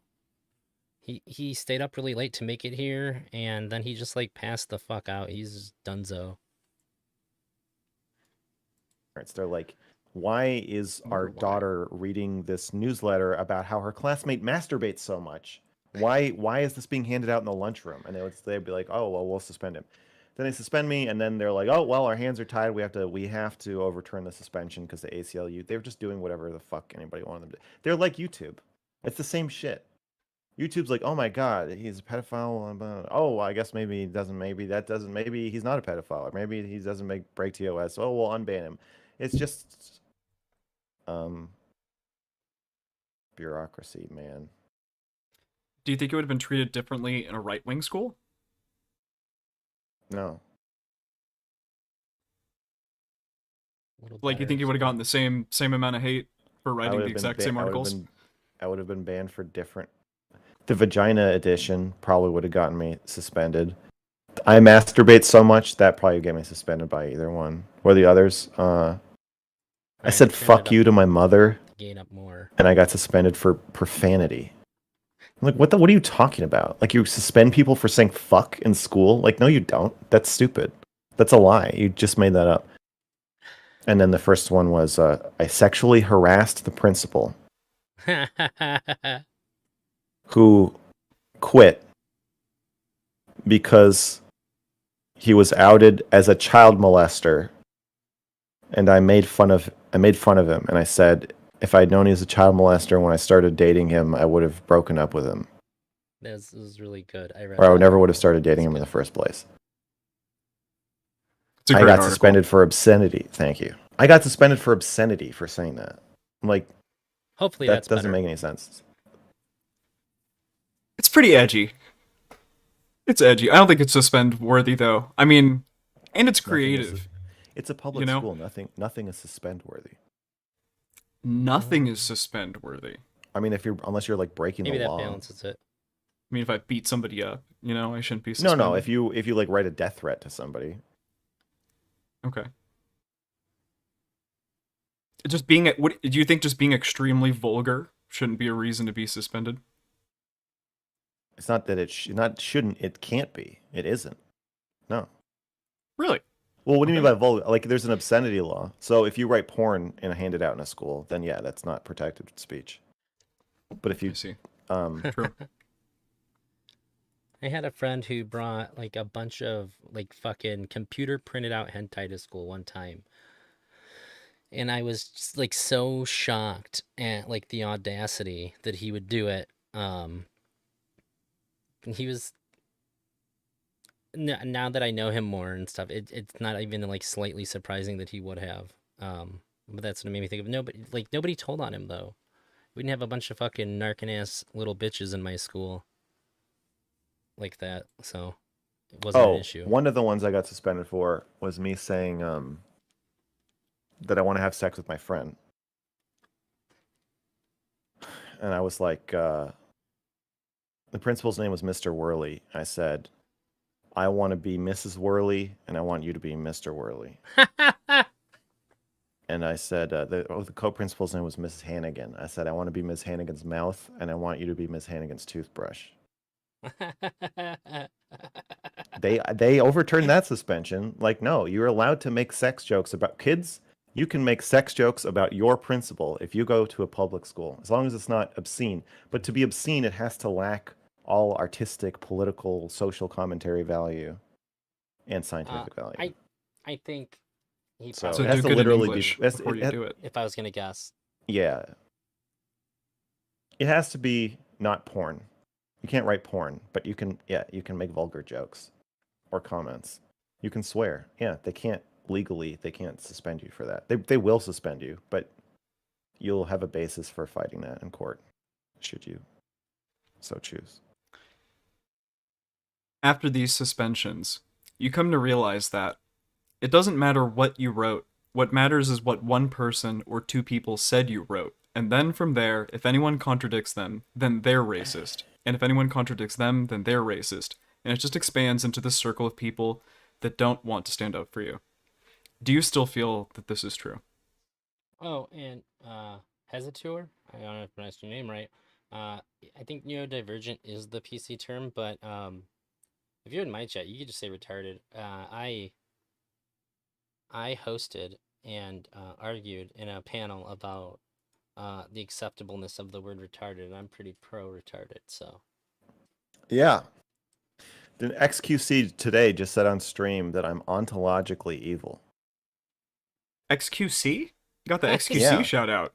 Wow. Yeah, he said he said he's so sick that I would disagree with him no matter what, even if I was wrong.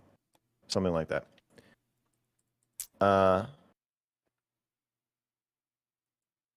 Yeah, it doesn't matter what he did. He didn't read the fucking report. Absolutely Definitely not. not. Definitely not. Definitely like you don't even know I what you're agree with talking that about. part. So it's just that. But I think that most of the time people get upset because of the meaning. I think the meaning is what makes people upset. So but I understand what you're trying to say. It's just, yeah. Somebody, Got wrecked by the I make a audience cuties review, which by- I'm by really letting proud through. of. Hey, what's up, Somebody dude? How's it going, says, buddy? "Oh, he says he's a pedo It's good to see you. It's been a while. who's attracted to kids," and then at that point, if you are like, "Well, that's not really what he's saying," then you're also a pedophile. Pedophilia is one of the stickiest accusations now. So it's dangerous to even say that somebody isn't a pedophile. And then in Destiny's world, a different version of that is happening now, where if you defend me or even clarifying something I said, then you can be lumped in with the bad people. You finish the video with the sentence, "You don't hate the cops, the conservatives, or the liberals. You hate the monster." I believe that the monster here represents like an all-consuming doctrine, not really based on logic or facts, but just like partisan mob mentality. What do you think the monster is? I agree with you. Bonus question: Back what home does getting the some of monster that. from It turn into? Me? I'm just chilling. I seen this came out last night, but I woke up like at like midnight, so I decided to wait until this morning to stream it. I'm gonna stream with Beckett tonight, talk about religion. Yeah, I think I would say that things are pretty good right now. Um, I'm kind of like caught up on my work that I've been drowning in for the last couple weeks, and I can get back to like doing streams and stuff. So I'm doing pretty damn good. Thanks for asking, buddy. Into when it sees you? Cool. I'm glad I fixed it. And thanks for telling me, Elk. I wish Me? more people would tell Yeah, me. you personally. You see the monster from It. What does it turn into?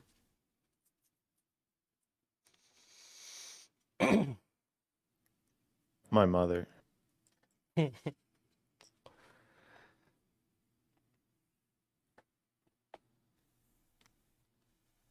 uh, Oddly enough with Saku, I was super busy with work when the article dropped. So you could say it went well for me because I had my head buried a lot, but I missed a lot of stuff. And I'm kind of in a weird spot about it now. I'm gonna get into that with Benny later, maybe later today. Is it possible to slay such a monster such as this partisan mob mentality? And if so, like what are some of the first steps that people can take to start battling it?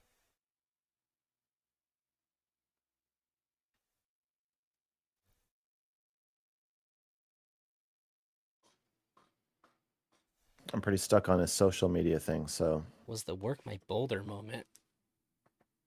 I'm not sure I know what you mean. Do we ever I completely empathize and understand what you mean when you say that.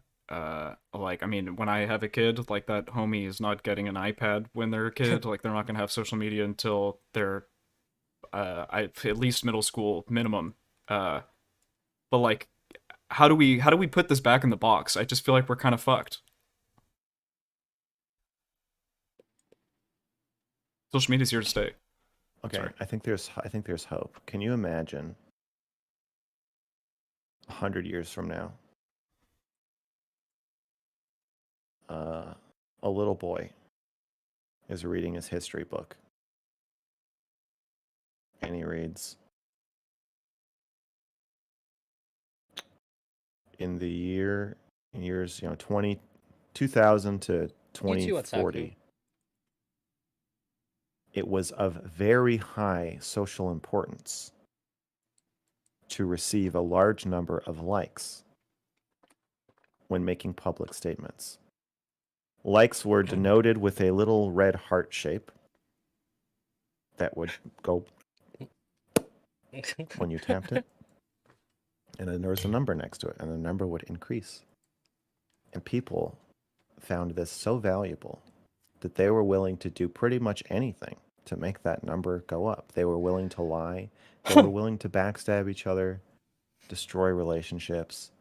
They were willing to sacrifice, to risk their lives. People were falling off cliffs and waterfalls just trying to get a picture that might get an extra 1,000 likes. And this little kid's reading it, and he's like, what the fuck is wrong with these people? I can imagine that. I don't know how to get there, but I can't imagine it. So I do have hope.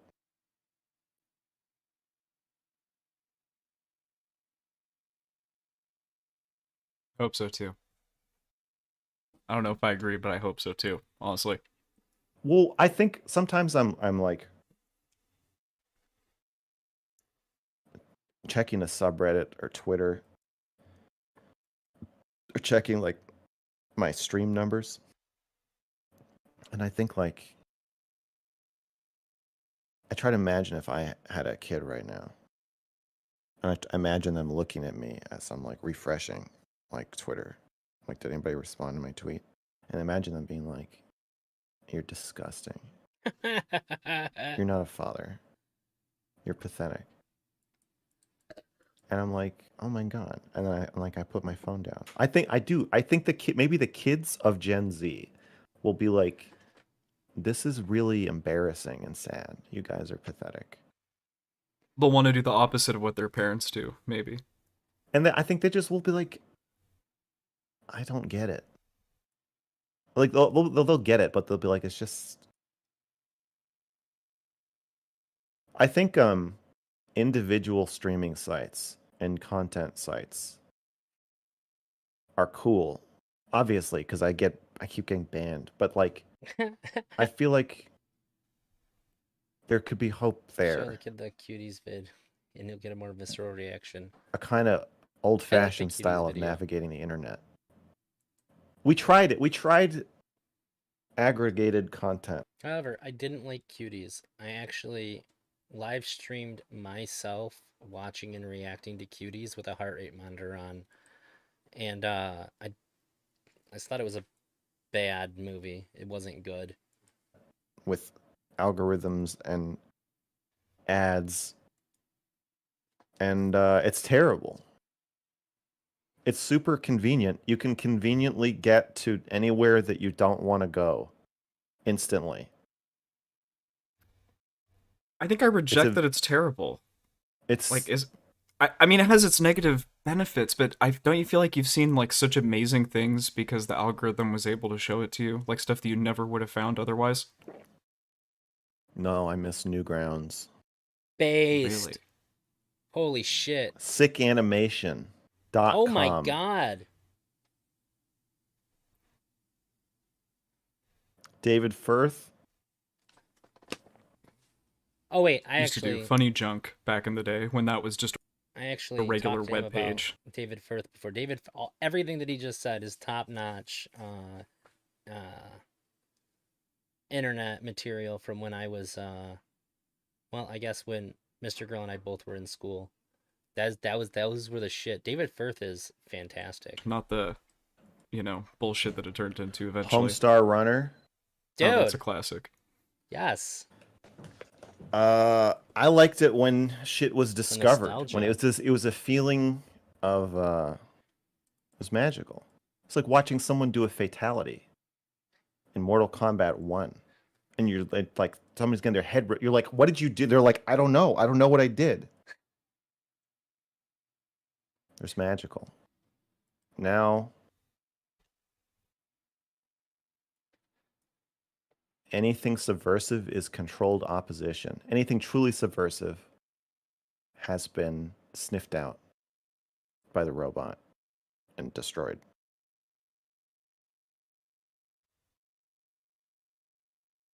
And if you're not allowed to be subversive or controversial, then non-controversial content loses all of its meaning too. Because then you're like, well, how do I know this is really what you want to say? I feel like the one thing that at least gives me hope on like the video front is that I never would have thought that Rumble would have gotten as popular as it did. But like it seems like I don't know like what the money end of it really is on your side, but like it at least seems like the viewers are there. And that's kind of cool. Like maybe, 5-10 years down the line, that'll be, a robot that's doing what you're saying, right? But at least maybe it'll be a little more laissez-faire. I think there needs to be more sites. More sites. Yeah. Like Mr. Girl's gonna start streaming to 10 different websites. Would you do that? Sure. I already streamed of like 4 or 5 or something. Interesting. In the video, how I learned to stop hitting women. You say abusive people are abusive, not stupid. You need to take the uncomfortable step of empathizing with them to see what's really going on there. Yeah. Does this line of thinking apply to all forms and styles of abuse? Yeah. Who do you think are the hardest abusers to empathize with? Child abusers. True. Anyone else you'd put up there? Or is that its own, like, separate category? No, I think that's its own separate category. Probably right. At what point must empathy become condemnation? They don't have to conflict with each other. True. So never. Should I always feel empathy for someone that I condemn? Yeah. I would say that condemning without empathy is a dangerous thing. Oh yeah, I'm gonna stand up. Oh wait, I gotta switch my thingy. No Okay, worries. is that the other camera? Yeah. Nice. What do you shoot with your cameras? What cameras do you use? This is a BMPCC 4K, Classic. and the other is a GH5S. That's a really good pair. Thanks. We are all centrists. The only real Democrats or Republicans are the ones who hold office or who used to hold office, but the rest of us are independents. Can you expand on that a little bit more? Yeah.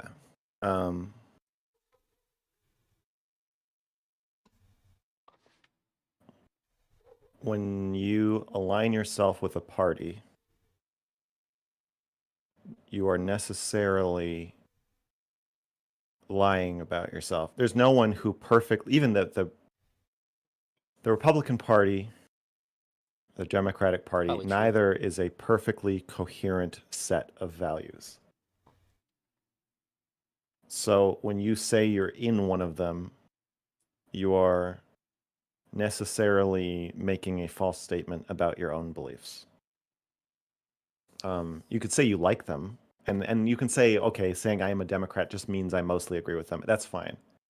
But the point of my statement is to get you to think about the idea that you,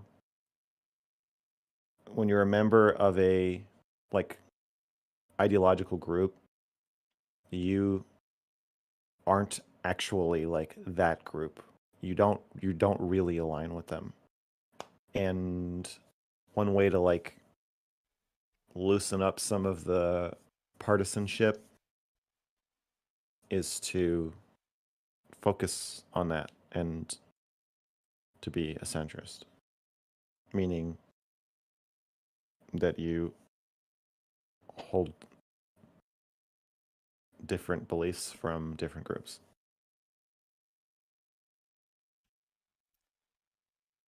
Another favorite video of mine was this one where you told 3 stories. And I kind of wish I knew what the title of the video is called. I just called it Murky Territory. Basically, the first story is about the college class that you took where you conduct a study. And basically, you picked 4 of your women friends. And you took pictures of them and you put them on the board. And the premise was you're going to go around and ask people, who would you rape out of these 4 people? Oh. And there's a funny story where, you're talking to your professor about it, and your professor is like, you can't ask I don't know people if I've seen that one. who would they rape. You ask them who do they think would be the most likely to be raped, and then what they'll tell you is the person who they think is the most likely to be raped. No, Absolutely. He said they'll tell you the person that they would rape. Right. Okay. True. Yes. Fair So distinction. that's a good example of the using the subtext and the context being different, or the text and the subtext being different, where the person says, "Oh, this is a normal question to answer. Yeah, who am I concerned about being raped?" But like, where the interviewer, as like a psych student, is thinking like, "Okay, you're telling me who you would rape, obviously." Yeah.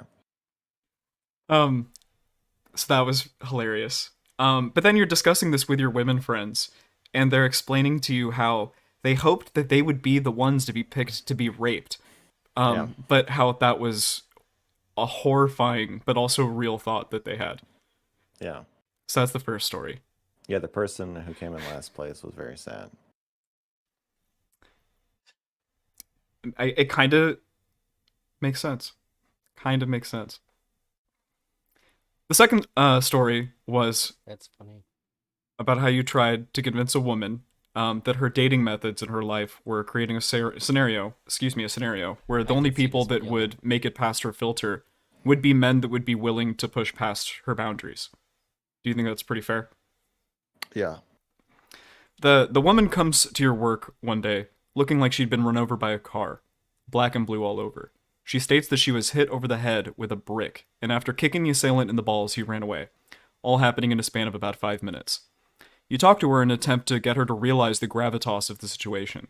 You ask her if she had been to the doctor after going to the ER to receive additional care that she, without a shadow of a doubt, needed after getting a head wound, and also suggested that she see a therapist. She declined both, but accepted to get frozen yogurt with you, where you gently continued to try and convince her to go to a doctor. A week later, the woman returns to where you're working and shares that her bottom region is hurting, and you now push gently but firmly that it is now time to go to the hospital. Sometime after this, a new revelation is made. It turns out that after she looked at the entire police report, she had not been in the alley for 5 minutes, but it was actually 45 minutes, and that she was found unconscious in the alley by someone and was taken to the hospital. In this story, you're one of the few people around you that seem to have responded and reacted in a way that was appropriate to the level of seriousness that was taking place. Every person that was working in the office around you were either making jokes or trying to make light of the situation. You finished. Sorry. No, never mind. It was a Keep gym? going. Anyways, you finished the story by It saying. wasn't an office. I'm sorry, my bad. Where was it? Can you say? Was it a gym or what? I shouldn't say. Okay. It's an office. Fuck it. No, it's not an office. It's just not an. It's not an office. I'll say that. You finished the I think story people by in an saying. office would have For sure. handled it better. Oh, okay, fair. That's why you make the distinction. Okay. Yeah, yeah. That makes sense. You finished the story by saying, "You might think I'm creepy, but if you tell me you were raped in an alley, I know what to say." What prepared you for this moment to know what to say at this time?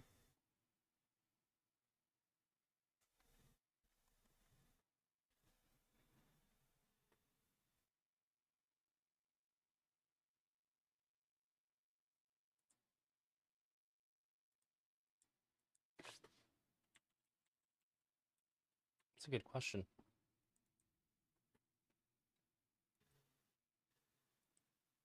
I think it's the context thing.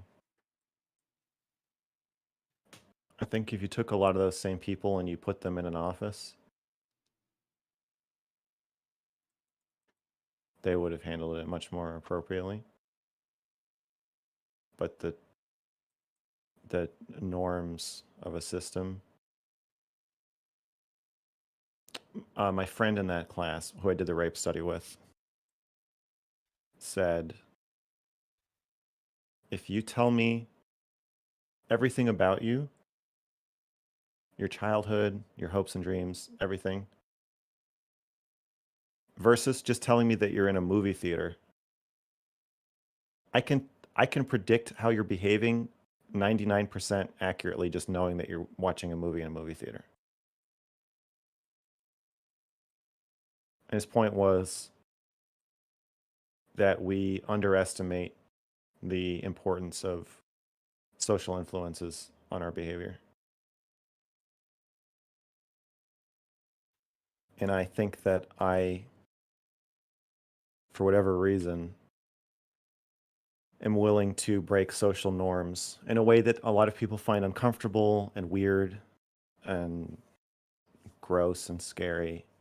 But I think to others it's very helpful and makes them feel like somebody sees them when the social situation dictates that everybody pretend. Oh, I had a bunch of chat. Holy shit. It's is villain origin story. And listening as I drove home from the dentist, Will did a great job with this interview. I think so too. He did a great job. Very thoughtful, gave space, asked good questions. So different from all the recent interviews. This is a real interview of and about Mr. Girl. Um I'm not gonna lie, I get like a little twinge of jealousy because I asked for an well, maybe it's just things have changed. So yeah, I guess I don't feel that way. A long time ago, I asked if I could interview him for the documentary style video I'm making about him, and he said no. But I feel like I wouldn't get a no anymore. They're invisible. Which soon I'm gonna be spending a lot of time on that. I'm gonna be spending a lot of time on my produced videos in the near future here.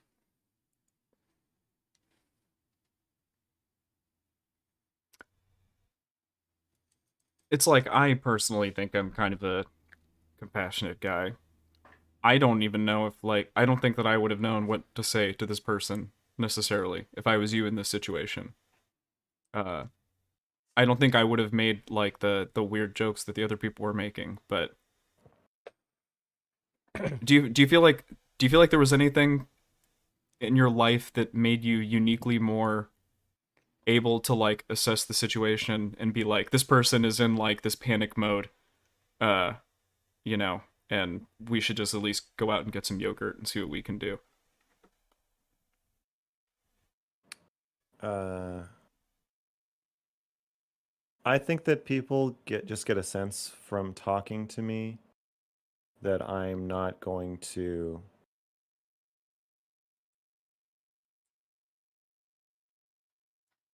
get uncomfortable and leave,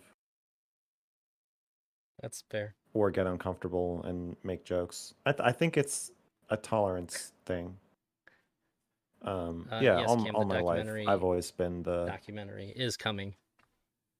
you know, one of the people since like middle school that people will tell like I'm getting molested, or like I had sex, I tried to kill myself, I'm doing drugs, my friend's doing drugs. Um,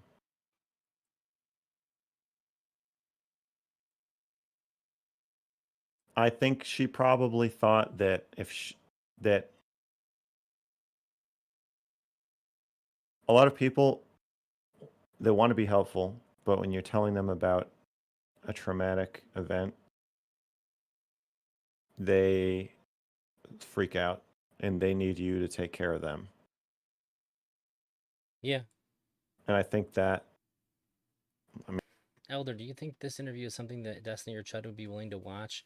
Are they incentivized by their audience to avoid classic Mr. Grill content like this at this point? I bet Destiny doesn't do a react to this interview. Do you think either would get pushback if they reacted positively to this interview? They definitely get pushback. I don't think that Chud would watch it because there's like a vendetta against Will, and obviously the public relationship between Mr. Girl and Chud is completely fucking. It's done. It's over. That shit's gone forever. So I don't think in Destiny, this isn't his style. There's nothing so far, at least. There's nothing juicy here.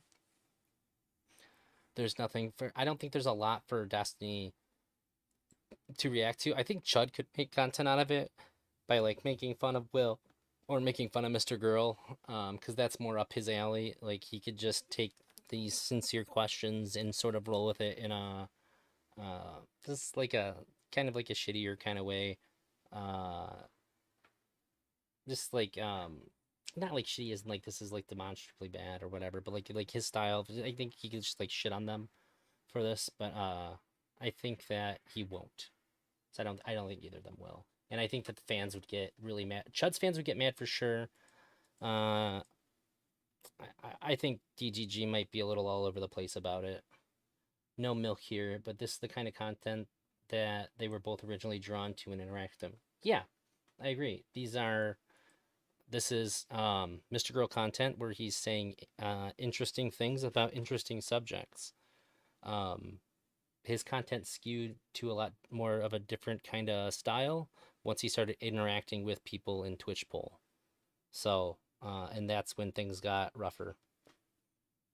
Yeah, but I think that they just wouldn't touch it. Man, If for no other reason than it makes Mr. Grill look interesting. like my But for all the other reasons too.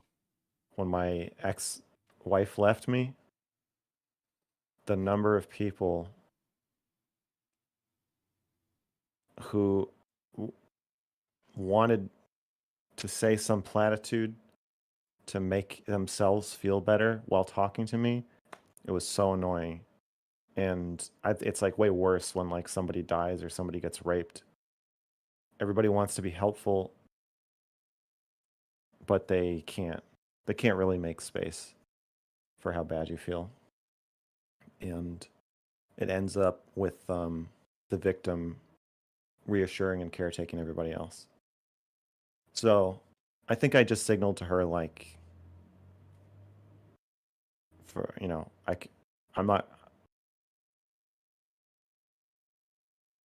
You tell me you were beaten and raped, I'm not going to be like, oh my gosh, that's so horrible. Oh, I'm so sorry to hear that. Oh my God. Because when you do that, you're off gassing your own, you're just talking about yourself. You're making the situation about yourself. You're just off gassing all of your discomfort and anxiety. And then what does that leave the victim to do? To be like, oh, well, yeah, it's rough. Well, I'll be okay. I'll get over it. It's So true. I think she appreciated like Popping in for 10 minutes before my somebody meeting. Oh, hey, Will. taking it more Good luck on your seriously meeting. than she was. I think you were giving really sound advice too, obviously, to anyone that had gone through something like that. Yeah, if you want to provide emotional support to somebody. Oh, you mean I was giving sound advice to her? Well, yeah, I mean, just to literally be like, hello, you just got hit in the head. Like, the ER is not there they're just there to make sure you're alive. Like, you still need to go Yeah. to a doctor. Like, she probably didn't have anybody in her life that had enough awareness, just to be like, you need to go to a fucking doctor, Like, Yeah. you were able to be that person. Joe, That's pretty cool. actually. Yeah. The third story was about a time in college where a female friend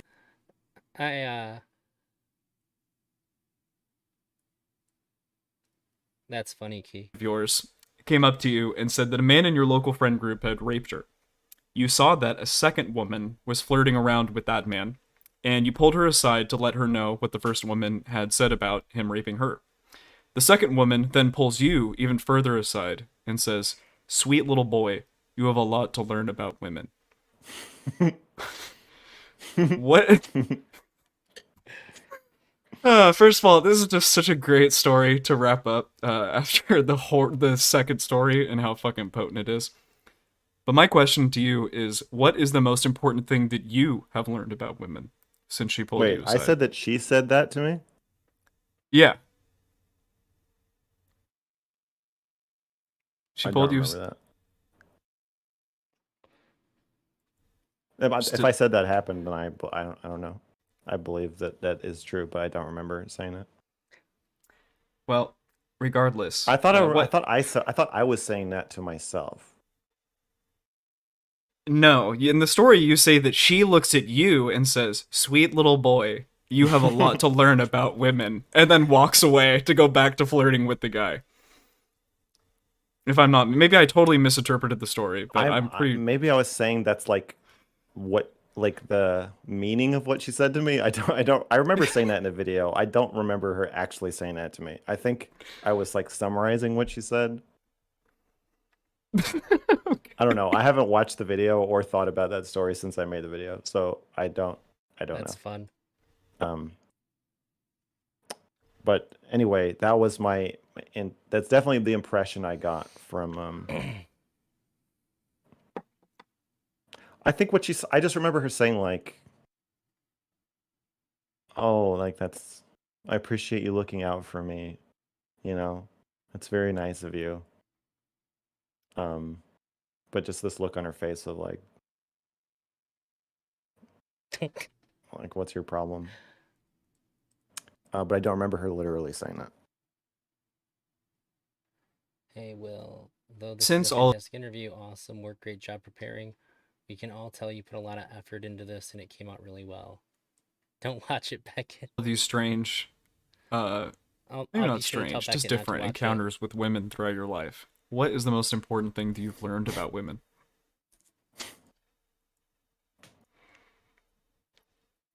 I don't know. The most important, I don't think I could say there is one most important thing. But I think in the story you just told,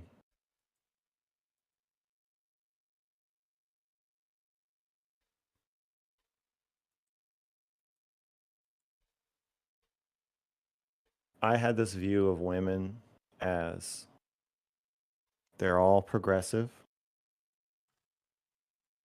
They're all they're a team. They're really focused on consent. If one woman accuses a guy of raping her, then this is very serious, and they would all, you know, react appropriately and accordingly.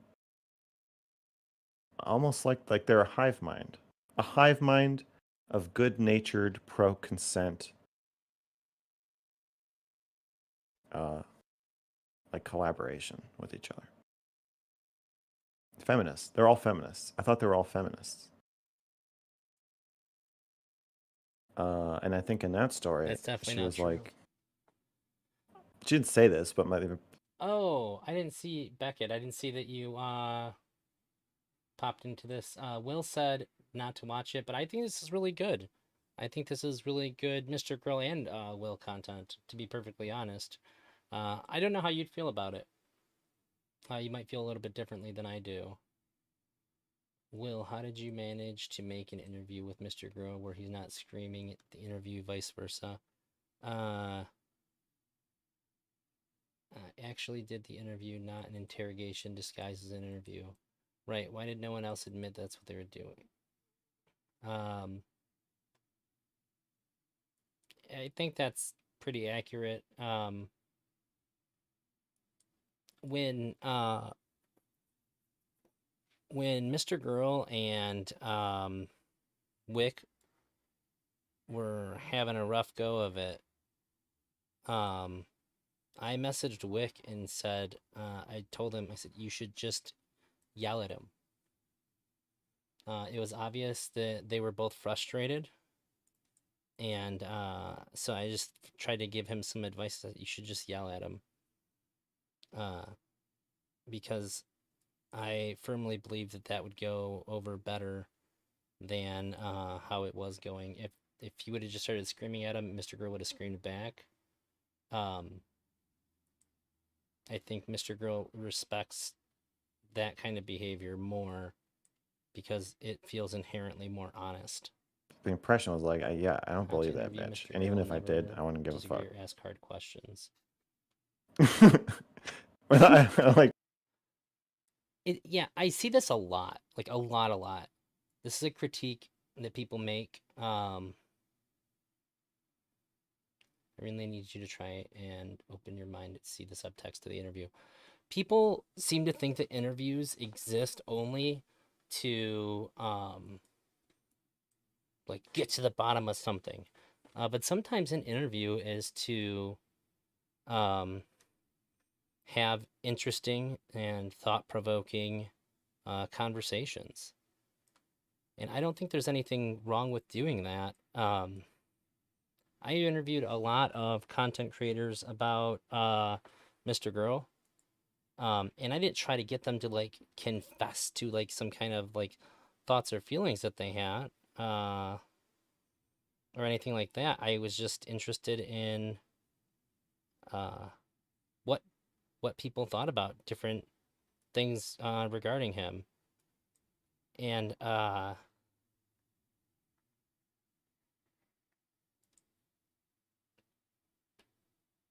guess it's just more recently that I've seen this idea that people need to be like essentially like harassing the person that they're interviewing. You need to make them feel uncomfortable. You need to like hold their feet to the fire. That's not all interviews are for. Yeah, I thought maybe I'd ask offline if this is just the max question stream. I'm not sure how much I get out of it in comparison to his video and archive, etc. Um, yeah, it seems like Will had a bunch of questions that he wanted to ask. Uh, it doesn't seem like there's like a particular like thing that he's going for or anything. Um, it's just like these are the things. If I'm in front of Mr. Girl and I could ask him whatever I wanted, these are the questions that I would ask, and I think that makes it all really interesting. Well, I got some stuff to catch up on. It's quite literally the theme of the conversation is subtext.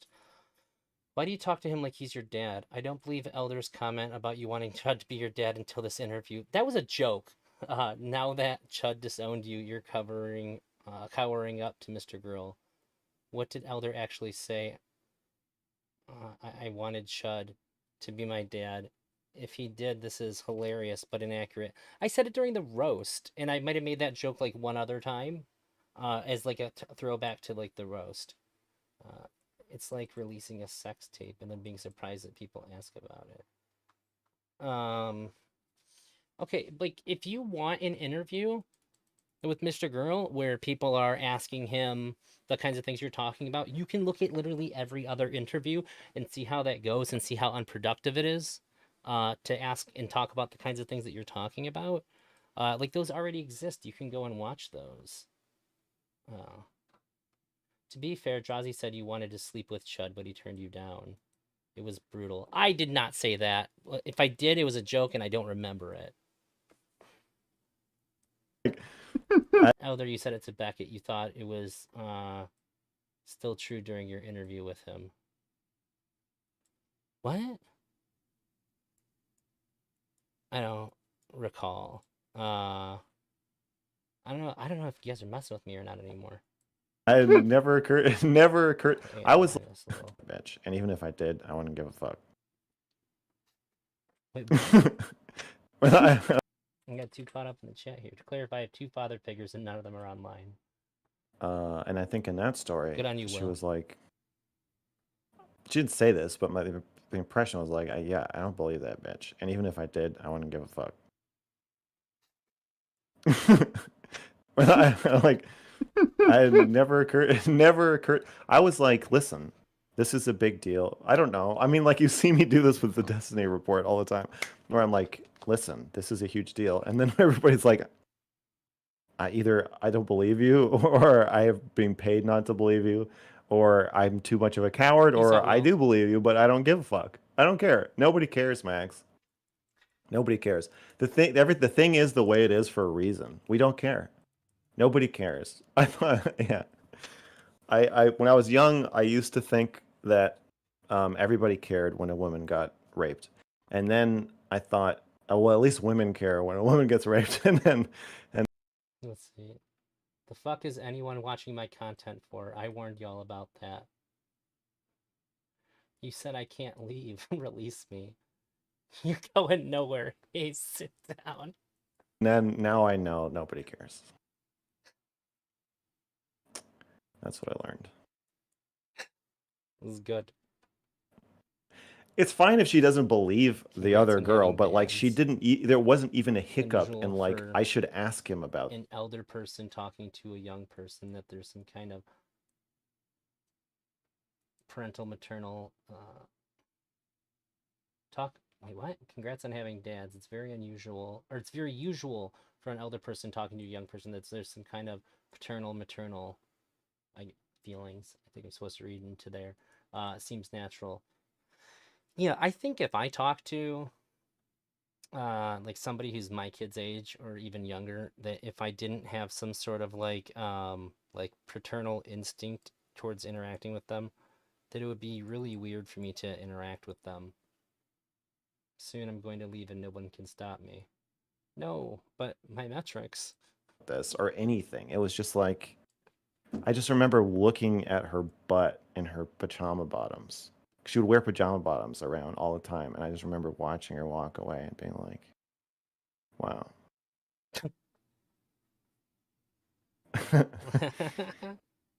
For me, I just feel like the through line is that like that's like the story that technically takes place either the earliest or second Yeah, earliest in your life of the three. it's the Um, earliest. I was 18. it's kind of interesting to me that it's kind of like the woman in the second story, in a way, had the same mentality as this woman in the third story. Like the way that the men that she was trying to attract would be the men that would be the most willing to push past her barriers still. Kind of. This woman wasn't like playing hard to get though. So that was different. Because the second story, I was more warning her like, she was asking me for advice on like how to hit on guys, and I was like, there was like a guy she liked, and I was like, have you talked to him? And she was like, no. And just describing like when she would try to get his attention, she would like Oh, by the way, Beckett, I'm super excited for our conversation tonight. have her headphones That's in. all. And I was like, listen, the kind of guy that like sees you doing something else and having headphones in and comes up to you and is like, hey, take your headphones out. I want to talk to you. There's like a lot of, you're filtering out a lot of like normal, non-aggressive people by making them jump through that hoop. Completely. And like I feel like you don't understand that you're doing that. And it's normal or common for some amount of women wanting you to do a little extra something. Be confident. But rape is the pinnacle of confidence. So if you're the more confidence that you want, the more rapey the person is going to be. And Well, like when I come to your a country, progressive sorry, liberal man. feminist like me, I'm like, I ain't going over to your fucking table. I'm not It will be I'm not fun. interrupting your conversation with your friends. I'm not telling you to take your headphones out. Like if I'm looking for a relation, I mean like I don't know. I guess I did fucking do that with Shaylin ghosting me like 3 times when we first started talking. Well, look where that got her. Damn. My point is that yeah, there's something sexy about a confident, dominant, controlling man, but there's also something kind of terrifying about it.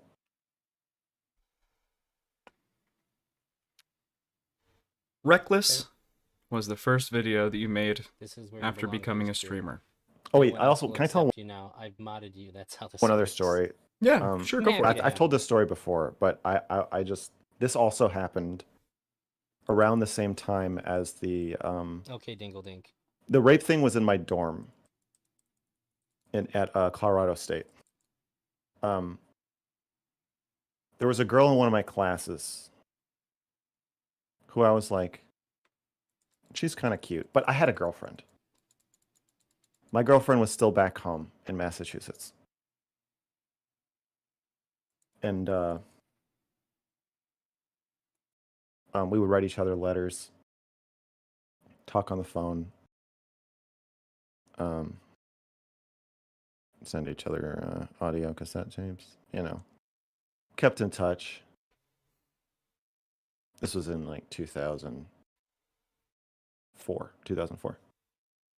Cassette tapes in 2004. Yeah. Hmm. It was romantic, dude. Sex tapes in Mail it back and 2004 forth. sounds like a punk band. Oh, you were rewriting onto the tape a new little Yeah, song every. Oh, No, that's no, kinda no, cute, not actually. rewriting, but just like adding to it. Right, adding onto the tape. Yeah. Okay. That was cute. Yeah. So, we would have worked out our boundaries. We were monogamous, but still, in college, you know, stuff happens. Confusing situations. So, like, these 2 girls invited me and like a bunch of Christian guy, everybody in the fucking. I apologize. I have to use the restroom. Again, this caffeinated beverage is messing me up, but I'm gonna let this play. And if there's anything super interesting that happens while I'm using the restroom, I'll come back to talk about it. So I'll be back in a minute. Hall. I mean, my dorm hall was Christian. And I was like, I felt like I was on a different planet. They invite us to this hot tub and one of them has a fresh Samantha bottle, strawberry banana. She's deep throating it to like show how good she is at it. And I was like, God damn. And then we get in the hot tub and they're like, do you guys want to see our tits? And I was like, I can't. I have to look away. I have a girlfriend. I don't know. And then I called her. I was like, listen, I don't know what to do with I don't know how to handle these situations. Am I allowed to look at their tits? And she was like, yeah, if somebody flashes you, you can look at their breasts. And I was like, okay, good. Got it. So then this girl in my class, I don't remember what class it was. It was like kind of sociology thing. Anyway, she asked me to do a project with her. And I was like, oh, I was like, yeah, she's kind of cute. I was and like, we're kind of friendly. And I was like, she seems nice. This will be fun doing the project with her. And then she was like, where do you want to meet? I was like, let's meet at the dining hall in my dorm. So she had like a nearby dorm. And she's like, okay. So we get there and then she was like, can we use your computer for this actually? And I was like, sure. So we go to my dorm room. And we're alone there. My roommate's not there. This was before he moved out. But that's a different story. I'm like sitting at the computer and she's like, what's this? What's this pictures folder? And I was like, don't open that. And she starts like clicking through to my pictures. And I was like, stop, because it was like a digital camera. And then you'd have to like import it in the computer. And I was like, stop. And she was like, what's in there? And I was like, naked pictures I send to my girlfriend. Okay. And she was like, can I see one? And I was like, no. And she was like, is it small? And I was like, no. And she was like, can I see it? And I was like, no. And then she tried to sit on my lap to like look at the pictures, and I pushed her off. And she was like, just show it to me for 1 second. And I was like, I think we should go back to the dining hall.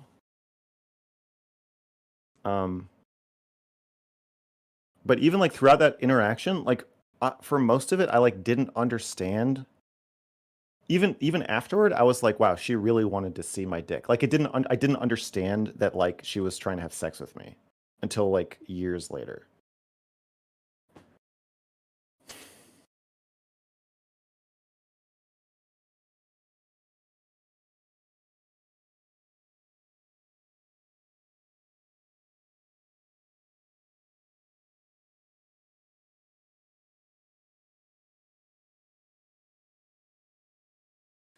Thank you. You're right.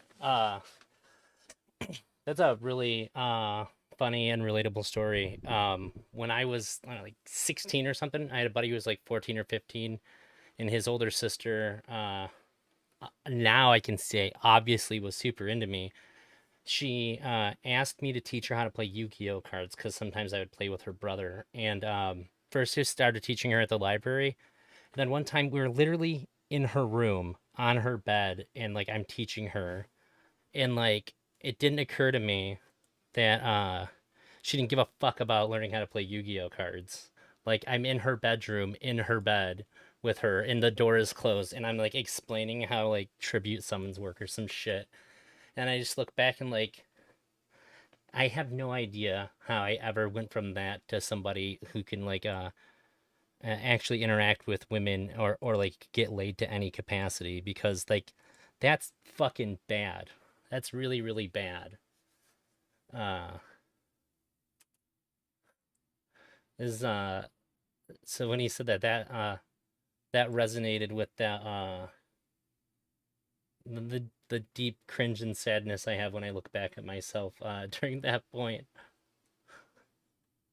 I feel like just from looking at chat, yeah, it seems like I can't be the only one, or that I'm not the only one that's had those moments where you could look back and be like, "Oh, she was super into me, and I just didn't get it." Uh, so I'm glad Okay, it's At least What somewhat should, universal. what should I take away from that story? That sometimes women are a lot like men. Oh, I see. Yeah, true. Sometimes they don't care about consent, or you know, they can be pushy. Oh. But she was pretending she wasn't. Like, if she had been like, "Can we go to your dorm room so I can suck your fucking dick, dude?" I would have been like, "No." She was trying to trick me. There was some game. Yeah. Like, yeah, she tried to game you. It was all a pretense. And then I was Yeah, like, definitely been "You're there. I was not scared of cute. women You're for a long fucking time. ugly on the inside." I kind of hated her after Oh. that. You Oh, hated okay, her I after that? understand. Yeah, Seems like a bit I much. did. She was just trying to have at you. Then fucking tell me you want to ask me on a date. Don't ask me to do a project because now I'm stuck doing this project with you. When you're all like you're all like fucking rapey and weird toward me. No, I didn't like it. Like That's true. forcing yourself onto my lap and trying to pressure me into showing you my dick. Like it was gross. It If the grossed me roles out. were reversed, I mean that's like mega rape, mega cancelable rape, or sexual assault. Yeah, well, I'm like, also, I'm like, how many fucking guys have you fucked every guy in the class? Like, you don't even know me. You'd like, yeah, I think I'm special enough that somebody should want to rape me, but I don't know that you know that. I feel like you just are just throwing your, like, I don't know. It seems like sociopathic. It just freaked me out. What is this? Come on, dude. I'm not angry. I'm just disappointed. I'll check that out in a little bit. Okay. Yeah. Reckless was the first video that you made after becoming a streamer. Yeah. Was the process of making Reckless different from the other projects that you had worked on before? That's a good question. I wouldn't have thought of that question. That's a really good one.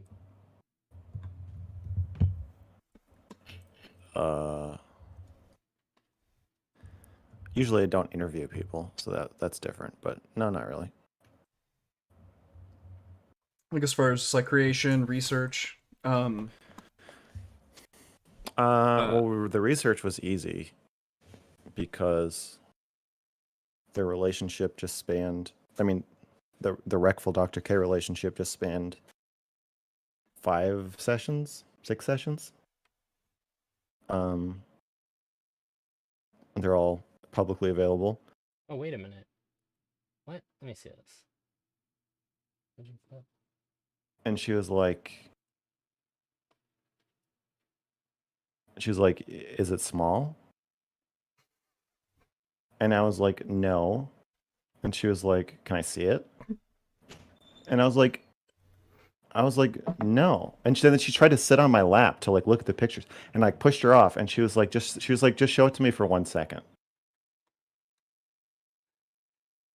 And I was like, This was what was. "I think we should go back to the dining hall."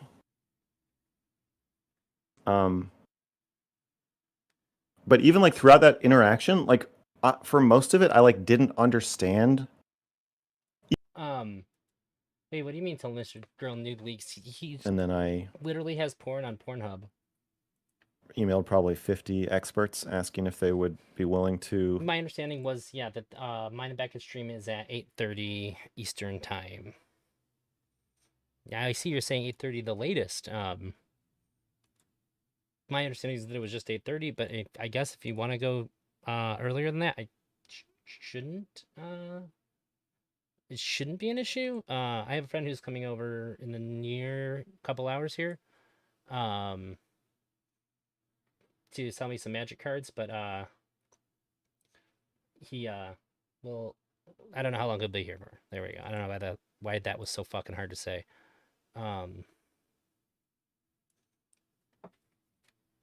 Yeah, he has a documentary. So Mr. Girl has a documentary about masturbating, and he also has the Real Doll review, which has pornographic parts where he's having sex with the real doll in it, and that's also on Pornhub. the non-pornographic parts were on YouTube, but then YouTube was like, that's part of porn, you can't have it on here. So it's only on there. Speak generally about therapy ethics, but with the knowledge that it would be used in a documentary about this relationship between these two people, which I showed them. I've noticed that, I mean, you have like 5 years worth of content to go through. Your content, Yeah. there's like a growth to the content, but you're right. Like the reckless.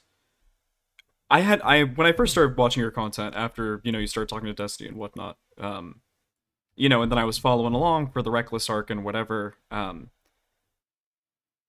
I guess I wasn't really 100% aware that this was a pretty common thing that you do when you do your videos. Like when you made the Black Lives Matter narrative, I have to assume you must have contacted a bunch of Black Lives Oh. Matter, big Okay, I watched the ads. You're welcome. Take care, Beckett. I'll talk to you later. wigs or whatever, try to get interviews, and then eventually you were able to get some, and then you recorded the interviews, and you weren't live streaming them, but they still kind of have like the mrgirl interview flavor, Yeah. They feel like awkward live streams. They do. Yeah. And I think that's an interesting thing that people should know about your content. But I don't think they do. Yeah. That it's not like I mean, even the Destiny report is And yet somehow those people awkward look at ads conversations showing happened. YouTube. They're not part of it, but they're there. Yeah. Well, and it's like this wasn't your first time writing something. You've been No. writing things for quite a long time. Yeah. Often writing things that are critical of the person in power and the system that I'm in. Destiny is the principle. I think one of the other major through lines that I see throughout your work, as I've just kind of been pouring through this stuff for the past couple weeks, is that you make deliberate steps to not to avoid telling the viewer what to think. What you normally do is it's kind of like you throw the ball up, the ball is like all the data, information, etc. And then you really like leave it up to the reader to try to like hit the ball and take it where they want it to go. Yeah. Do you think sorry.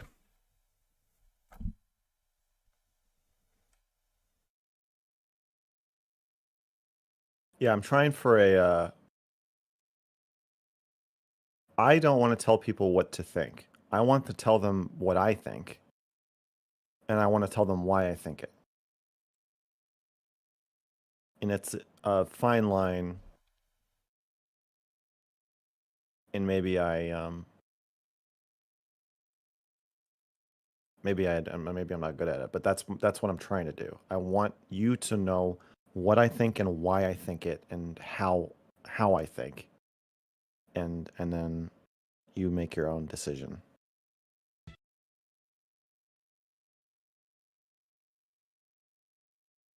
Yeah.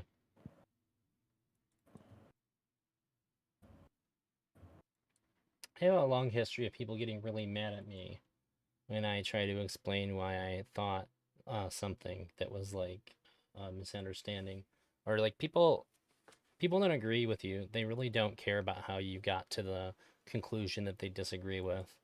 And I always found that to be extremely frustrating. They just want you to agree with them.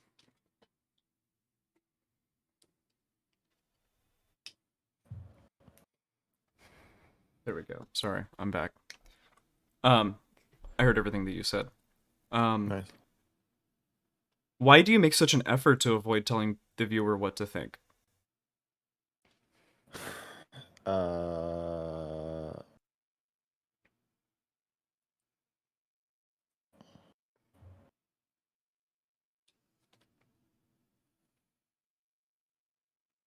Because it's empty. Because they don't actually think it. If you just convince them, it doesn't mean anything.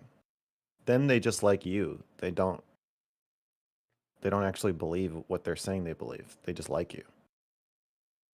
And that's partisanship.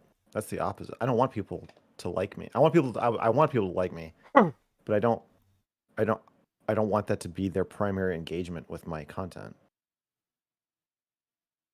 There we go. Because then we're not having a conversation. If you're gonna just go along with whatever I say because it's me, then we're not talking. I can empathize with that. Hayes. People get frustrated with me sometimes on panels or debates, and they like to say, it seems like when I make a strong point in a debate, a lot of times I'll get the response will be, well, this is, like sometimes people forget this is for entertainment. Like, okay, well, you can do your best to be entertaining, but I am trying to do my best to express my position in the debate that we're having. I don't really care about how this looks so much. If I'm on a panel, that's the panel host's job. It's not my job to worry about what the audience thinks about what I'm saying. I at least I if maybe it is, but I don't care. Um, if I'm having a debate with somebody, it's because I have something that I feel like is worth talking about. So I get that a lot. That makes a lot of sense to me. Talking about anything. We're just talking about how great I am, which is not interesting, and it's meaningless. You announced that there would be a sequel to the Requel video, and eventually a mashup was released using scenes and music from Saw, with screenshots of Dr. K's face on it. Um, was this a real release? Why did you release this? What was the intent? What do you Can mean? you Was it just a like real release? What does that I fucking mean? I That's it it. means what it That's the means. video. That's What the video. why did you release it? Um,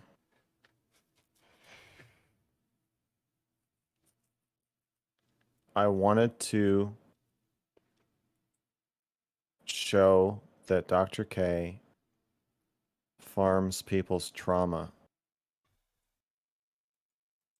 in a short, digestible, and entertaining video. Okay. I don't know. Oh, look. That's fair. No.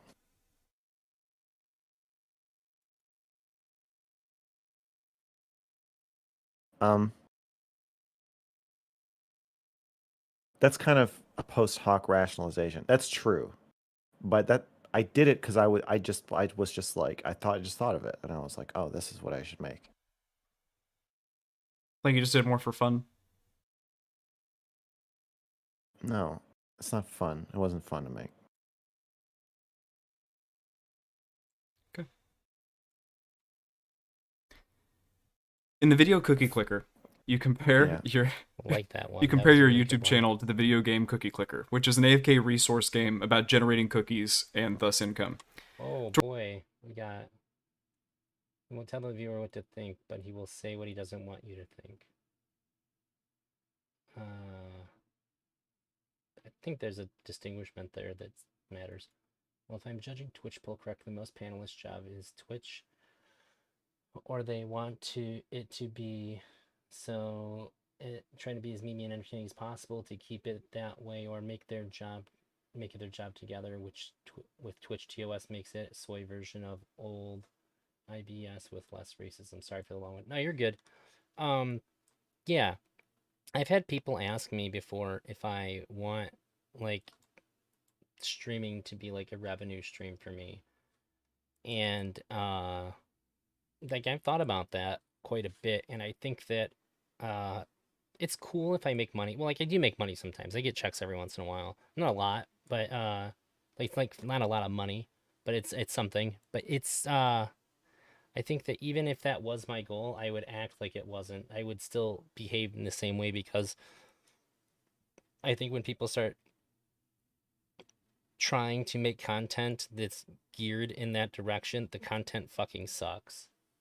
And I just want to do the things that I want to do. And if it makes me money because I'm doing things that I want to do, then that's really cool. And if I can't make money doing the things I want to do, well, at least then made I did the things that I wanted to do. Uh, that's like way more valuable to me because I didn't start doing this to make money. So if money comes to me from streaming at all, then it's because I was doing what I wanted to do, so I wouldn't have to change anything. And I think that if you just generate content based on the idea of making money, that's fine. That's cool, and if it works for you, even better. But I just don't think that would be that wouldn't be fun for me. Oh, I still don't understand what people are comparing post hoc rationalization to. It appears to me that all rationalization would have to be post hoc, if any biological subconscious responses. You're pretty. Also, you are pretty quiet compared to the video for me. Yeah, trying to balance that because one of the viewers couldn't hear it very well, which is I try not to compete with it anyways. That's why I try to pause it when I'm talking. Towards the end of the video game, you can just leave it open and the cookies will generate with no input. You say that in some ways your YouTube channel had gotten to the end game of Cookie Clicker, generating clicks, likes, subscriptions without you having to provide much input. Did the cookie clickerification of your channel change how you felt about your work and your channel? It's a good question. Solid. I don't want to tell the viewers what to think, but I want to tell them what not to think. Isn't he just controlling what they think from the opposite end? What's the difference? Is that what he said? Did he say that I want to tell people what not to think? I think there is a big difference between the two things, though. Saying, if I go like, hey, look, I'm not saying that I'm a good guy, but I'm not a fucking monster. Uh, is that the same thing as me saying I'm a good guy and you should think that I'm a good guy? I don't. I don't think it is.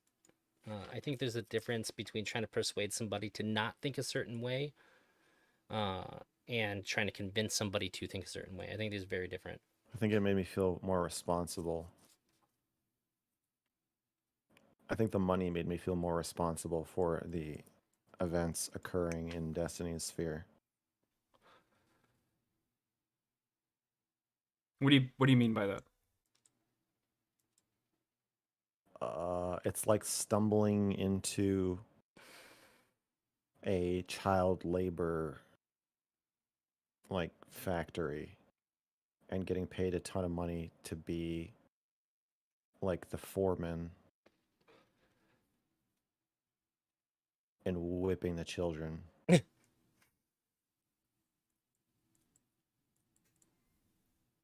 And being like, I don't like, maybe we shouldn't be doing this. And they're like, well, here's another $10,000. And you're like, that is a whole lot. That's a lot of money. That's a lot of money. I've never. I think that 1 month I made like $13,000, and I was like, wow. Fuck. It's a good chunk. I That's know. not I was bad. like, I can't fucking believe I have to give Jimmy $1,300. I want to kill myself. No, it was a lot of money. Yeah. I don't think he gets mad that people think that he's a rapist. Shouldn't he be fine with people with that it's provided context? So there's a difference between people thinking that you're a rapist in this context and people accusing you of being a rapist and using the belief that you're a rapist to make additional arguments on top of that when they're misconstruing a story that you were telling to try to make interesting points. So they're abandoning the point that you're trying to make entirely, and then they're like, they're trying to use their determination that you're a rapist to like hurt you. So I think that there's a pretty big difference between the two things that you just laid out. I was like, holy shit. Yeah, it was pretty jokey. I can figure this out. Yes. There's a way to do that. I remember talking to Not what I was Shaylin saying and her to, being like, I don't think this is good for you. And me being Dingle like, don't. I can make it good for me. I just have to figure out how to healthily engage with being abused. I have to figure I can figure this out. And Yeah. She was just like, we get in fights, and in the middle of the fight, she would be like, "You should quit streaming. Just quit streaming. I would fucking do anything for you to quit streaming."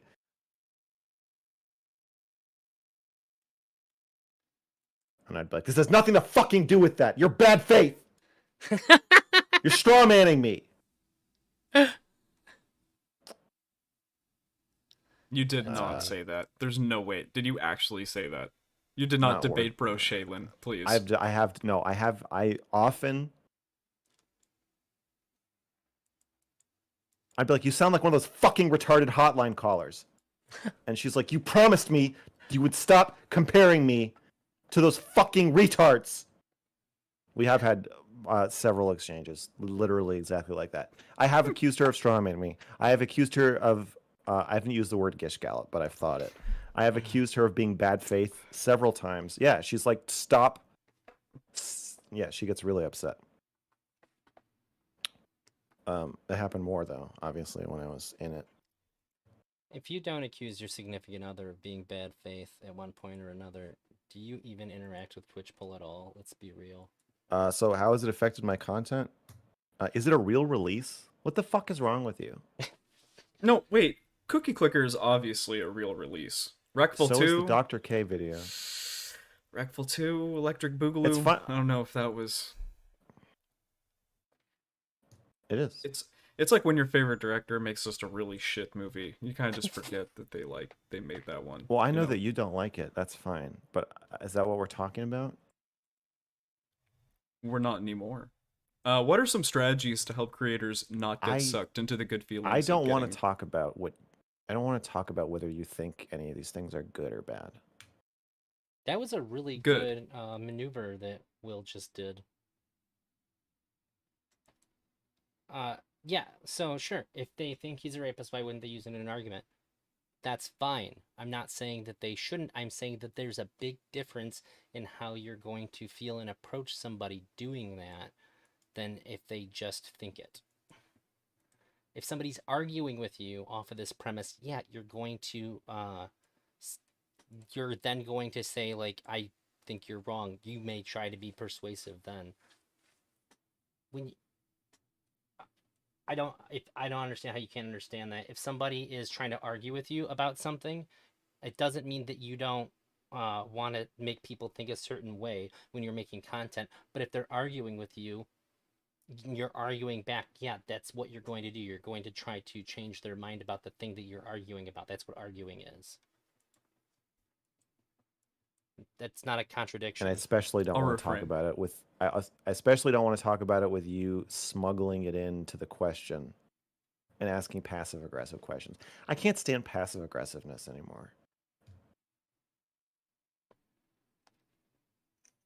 Low tolerance for that, huh? That's true, Hayes. Yeah, I've hit my limit. What are some strategies to help creators not get sucked into the good feelings of getting passive views, likes, and subs?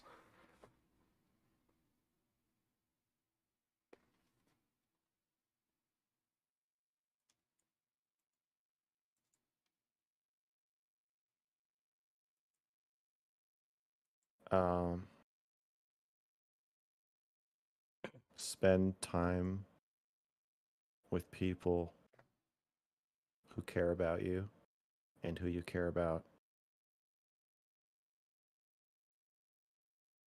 who are not YouTubers or Twitter users and who don't give a shit.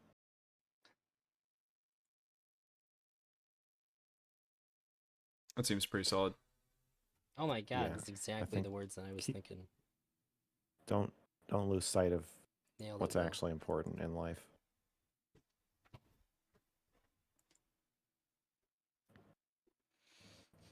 Was the Real Doll review just the spiritual successor to the "Your orgasm is not my responsibility" video?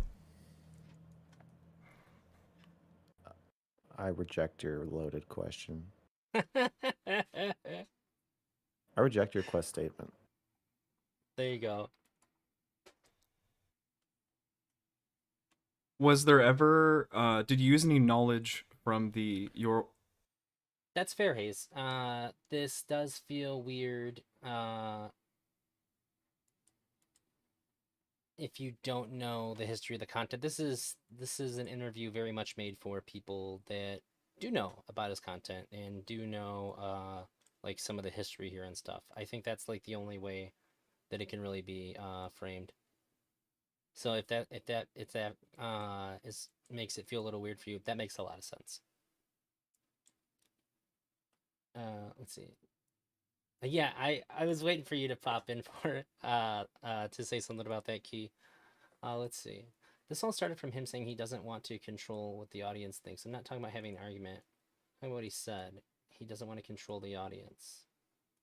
But then he gets mad when viewers see him as one. I said, I don't think that he gets mad when people see him as one. I think he gets mad when people build arguments off of this assumption, as I think anybody would. That's the distinguishment I just want to know. that I'm making. My opinion is that I watched the "Your Orgasm Is Not My Responsibility" video. Obviously, this was way after I'd watched the Real Doll review. I just thought it was Yeah. really interesting. It has a lot of similar threads Oh, between the two It does. videos. Yeah. It does. I agree with you. Okay. I agree with your statement. I personally find the Real Doll review to be one of the most terrifying things that I've ever seen, in a really like good way. Like it was very I love it. cinematically interesting. The way that I like just the way that I felt while I was watching it was surreal. Like my impression was like this is if someone were to make a movie and basically it's from the POV of a murdered corpse being dragged around by a necrophile, this is what this movie would look like. Yeah. I don't want you to That's pretty evaluate my work. good. Not even if it's a positive one. Right. What is your inspiration for the cinematography of the Real Doll review? I don't know. Probably just every movie I've watched in general. I didn't have a specific cinematographer I was aping.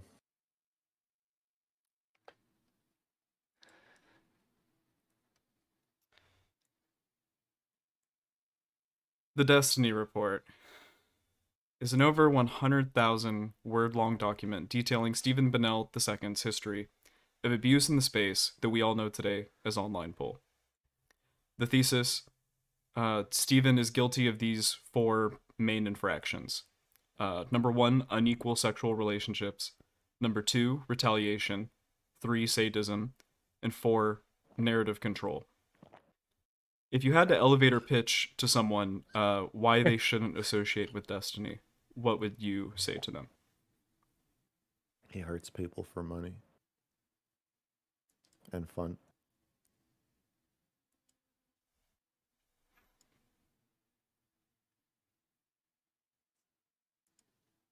And when you take that money, you're hurting them too.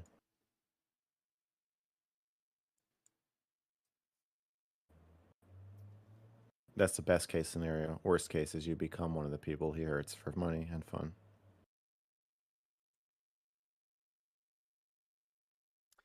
Has Destiny done anything that you think is illegal? Yeah. Um, Illegally, he lives in a two-party consent state. So secretly recording people's conversations is illegal. Threatening to release Anna's nudes is blackmail. That's illegal. Threatening to release damaging information about Bob Seven if he tries to defend himself. The nuke, that's illegal. That's blackmail. Extortion.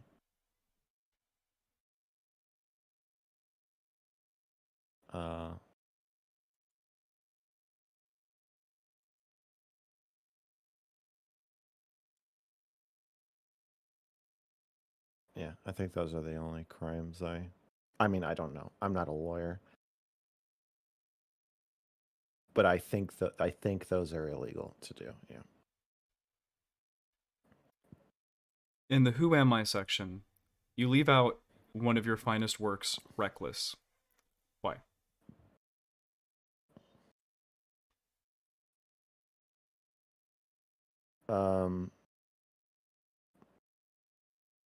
I don't know. I probably shouldn't have, but what I was thinking is I need to disclose. I think what it is that I need to disclose upfront everything that the reader is going to either encounter immediately on Twitter, or in the report itself. So when people are calling me a rapist, or people are calling me a pedophile, or people are whatever, I want to give some context for why is it that everyone can be really friendly and accepting to me and warm when I first enter Destiny's orbit, but then later, with no new information, brand me a, narcissistic sex monster. So I wanted to just provide the context necessary for the reader to trust me. Like what I said earlier, I'm not trying to sell you on something. I'm trying to tell you who I am and how I think and why I think what I think. So I want the reader to be informed that this is not a normal journalism situation where I'm taking on the kind of default unbiased voice. It's very much my voice, and I want you to understand the that context of, like, sometimes I say things like those 11-year-olds were hot. And also, I want you to know that because I'm willing to say things like that, it's also I'm signaling I am willing to look really bad to say something that I think is true. Whether that's on YouTube as a whole, or in public as a whole, in my high school, in my college, in my family, in my friend group, in my relationship, or in Destiny's Sphere. And I want the reader to understand, like, when someone says, "Oh, no, he said he was a pedophile," I want them to understand that that's the same thing. It's just the same thing over and over. It's me saying the thing that I think is true for what I believe to be a good purpose and a artistic purpose, and other people reacting and condemning it.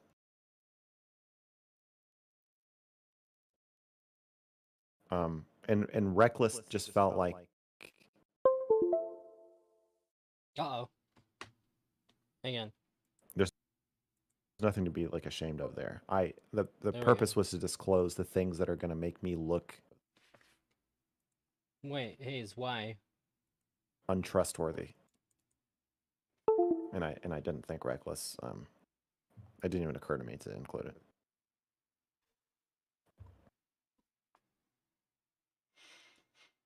Hi, I'm sorry. Could you repeat the question or the answer to the question?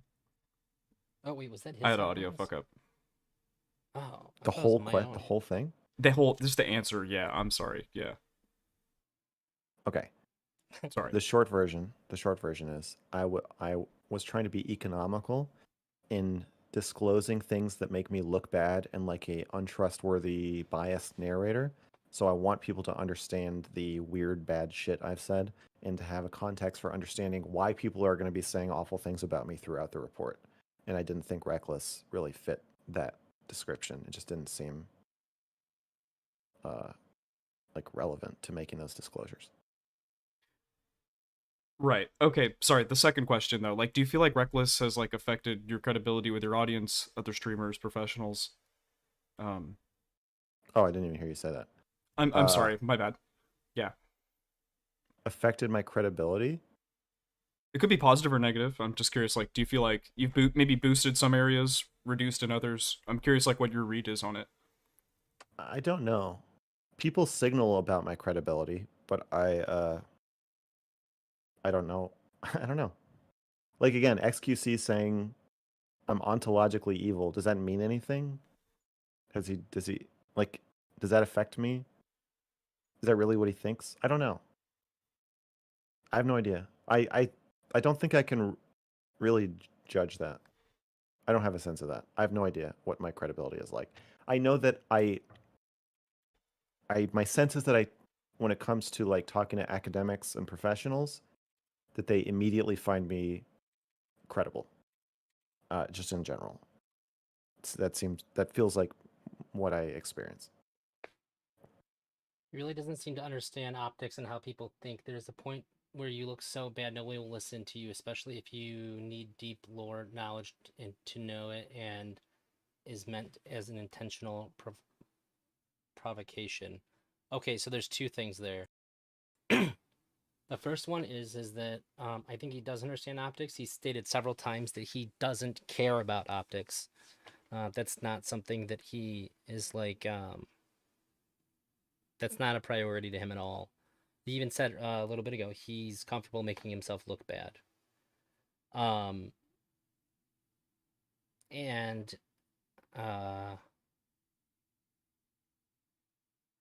he stated also that he's not doing anything to be provocative, but he's not going to change anything to make it less provocative either. Just the way that he wants to present it. It's not like he's saying like, "Oh, I want to be provocative here. How can I do this in the most provocative way?" But rather that he tends to be kind of a provocative person, and he's not going to tone that down to say what he wants to say. So credit. And don't worry, that's why you're here, though. You can get the lore right here. Elder Drazi is the Mr. Girl lore master. Credibility among streamers and their fans, I don't give a shit. I understand that you don't, Based. but you might, or you might not too, if you've seen as much of the content and has been like the live stream and the like more like offline produced videos. But that's certainly my takeaway.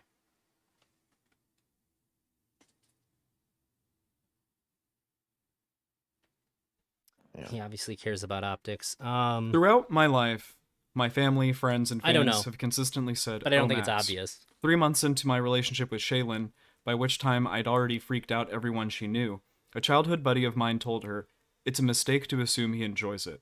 He doesn't. If you don't enjoy this, what calls you to do it?"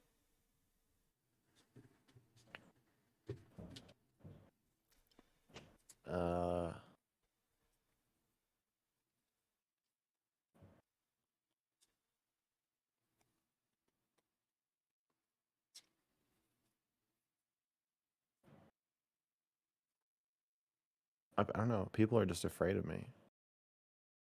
That's what I was saying about that rape in the alley thing. People who are just trying to have a normal day and ignore their coworker who got raped, which is most people, hate me and are terrified of me. But then when you're the one who got raped, you want to talk to me. And my content, and I guess like I am very appealing to the person who like wants to really talk about something awful. And Shaylin is one of those people. And then the people in their life who are like, I don't want to talk about it. I don't want to talk about this stuff. They hate me.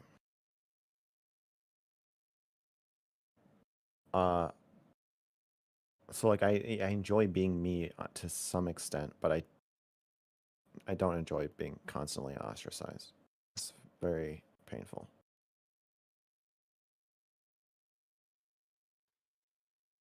One of the sections of the article was the Sam story, where Destiny. Wait, you think the reason he literally gave a speech to Katie about how her moderation would skew optics? Yeah, okay. So, and then you said most people don't want to talk. Most people don't want to talk about this stuff, or seemingly don't have the capacity from experience. Oh, wait, shit. Sorry, that's Cat Dog Park. He freaks out during any interview he thinks makes him look optically bad. I don't think that he cares about the optics, but I think he cares that the person is doing something to hurt him optically. I think that the action of doing it isn't the same as caring about the end result. you might not, you might think that's a distinction without a difference, but I think that there's a massive difference there. Um, if somebody hurts my feelings intentionally, or if they hurt my feelings accidentally, the same thing happened. Like the end result was the same, but I will feel way different about it. So he cares if someone hurts him optically. I think he cares if somebody is showing him that they care more about optics than the conversation that they're having. That's offensive. That's the reason to freak out. It's not because the optics are bad now. It's that you're so focused on optics that you're putting that over having a genuine conversation with me. Doesn't care about optics, but doesn't want to be ostracized. Come on, bruv. This is not separatable. This is what I meant with people when I meant with how people work and how it relates to optics. I don't think that there's anything wrong or abnormal about wanting people to like you for you.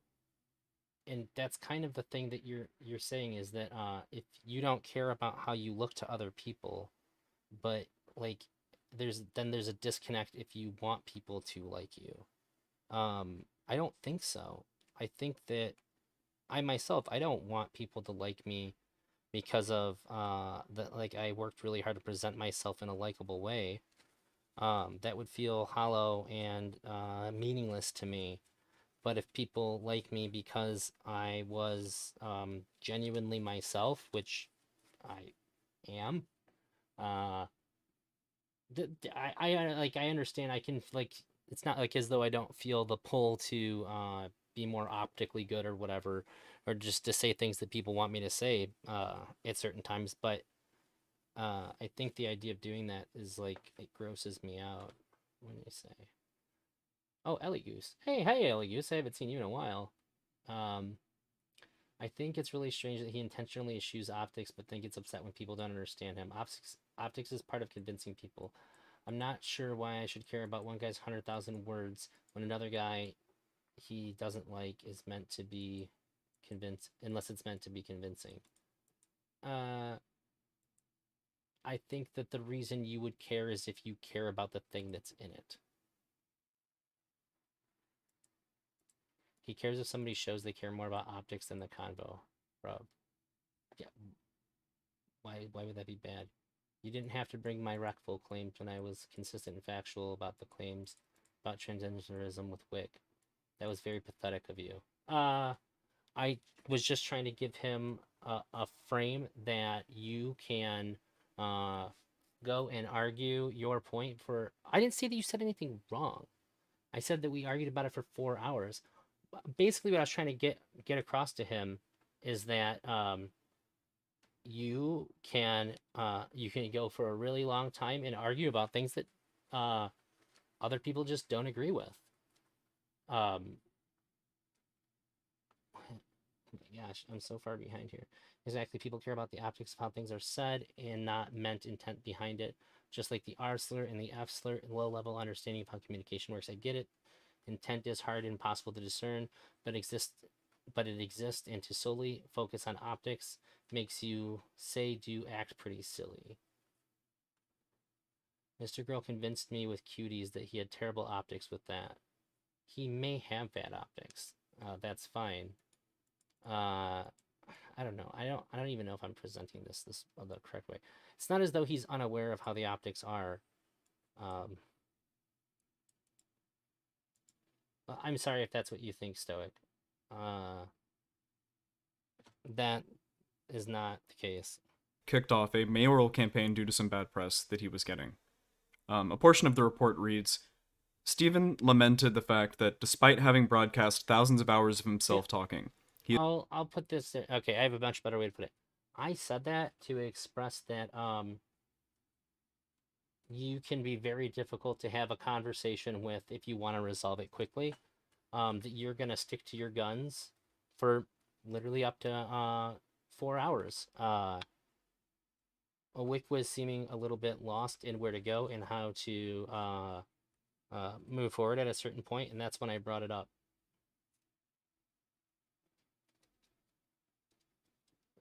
I'm If you didn't notice that he was having a difficult time of figuring out where to take that, then I don't know what to say, bud. I'm just telling you, like you asked, you brought this up, and I'm just trying to respond to you. So that way you have a clear understanding of where I was at. Uh, in short, like I wasn't doing anything to try to like hurt you, buddy. To me, it seems like he knows about optics. It's so obvious, yet he never said he doesn't know about them. He's aware of them too. He's being chill with Will because Will is providing optics he wants. He freaks out on anybody else because they don't. I don't think so. Uh, well, Stoic, I don't think that Wick felt like he was losing the argument. While I believe you that you think that he was, I don't think that he felt like he was, or that he was optically. I don't think he felt like he was optically losing either. He is still held up to such a standard that if I've ever said anything or done anything, I get crucified for it. It really disappoints me that I have to constantly defend and relive and deal with the worst things I've said throughout the history of my existence. Do you ever feel this way about your content? No. Really? Yeah, the Cuties review is my baby. I would never abandon my baby. What's the Interesting. main one, right? Uh, What do people? The Cuties review, the doll review, screaming at Shaylin in the parking lot, and the coronavirus vlog. Those are like the big ones. consent Why? thing. Oh yeah, the Tinder story. Transgender Yeah. people. Transgender people. Yeah. No, that's me. Like I'm not gonna. No, I don't feel that way. I said it because I want you to talk about it. I want you. Like it's annoying when people are calling me Mr. Rape. Like I'm like you're fucking stupid. But it's not. I'm not like I don't want to relitigate or relive my worst moments. Me disclosing those things are some of my best moments. They're some of my most honest moments. What steps would Silly Destiny Hayes. have to take to be redeemed for his past transgressions? Redeemed morally or like with my view of ethics and streamer land? Both. Let me think about this for a second. I just thought he'd say Okay, both. all right. Here's so maybe Oh my maybe a better God, question to ask it's almost before this 80 is what degrees. do you think streamers should do now that they've read your report with Destiny? Or people in general, what should they do after they read this? How should they assess their relationship with Destiny? Streamers who know like who? Let's use an example. Um let's say Stardust. How should Stardust reassess her relationship with Destiny? Should she still pop into his, his live chats, with all the other people there? Should she take more steps to distance away from Destiny? Because What's Fair her enough. goal? I don't think Stardust cares. She should care. You know what I mean? Like I don't know. I get there's so many. Like erudite is not so erudite is the mental health person who gives advice about mental health and stuff on her streams.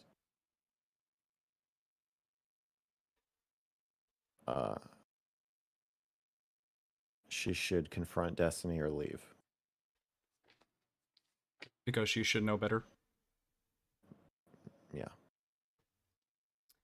Okay, so now that we Okay, Dingle Dink. I know it's a little bit confusing. I was responding to I wasn't.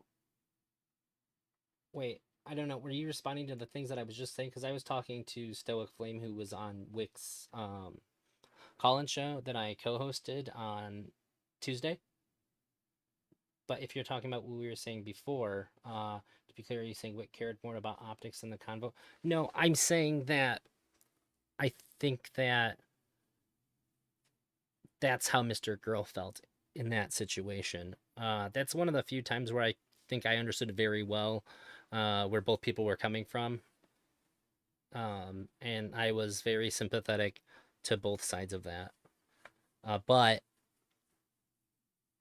I have made some criticisms about how Mr. Girl has responded to some of these past interviews as well. We've established that. So And not responded to, like, just how he's reacted and behaved during those interviews. what steps would Destiny have to take for you to be like, you know what, Erudite, I think he's done his time. You know? Yeah. Maybe you would be able to forgive him too, in that instance, No, No. never. No. Forgive him like personally? Um No, you can't send your cultists after me and my family and be forgiven. We're done forever. it's probably Now, for the best. yeah, it's a good policy. Now, if you're saying for like say like okay, I think he's being ethical now. Yeah, he could do that. But on a person like my personal feelings about Destiny are different from my like ethical assessment of him. I think one of the stated goals that you had about the article was that you would, you'd like people, like Lex Friedman's editor or people that would book Destiny onto places, right? That they'd be able to read this and be like, I don't think I want someone that has done this to. Wait, one quick pause, and I'll try not to pause for a minute or two, or for a little bit here.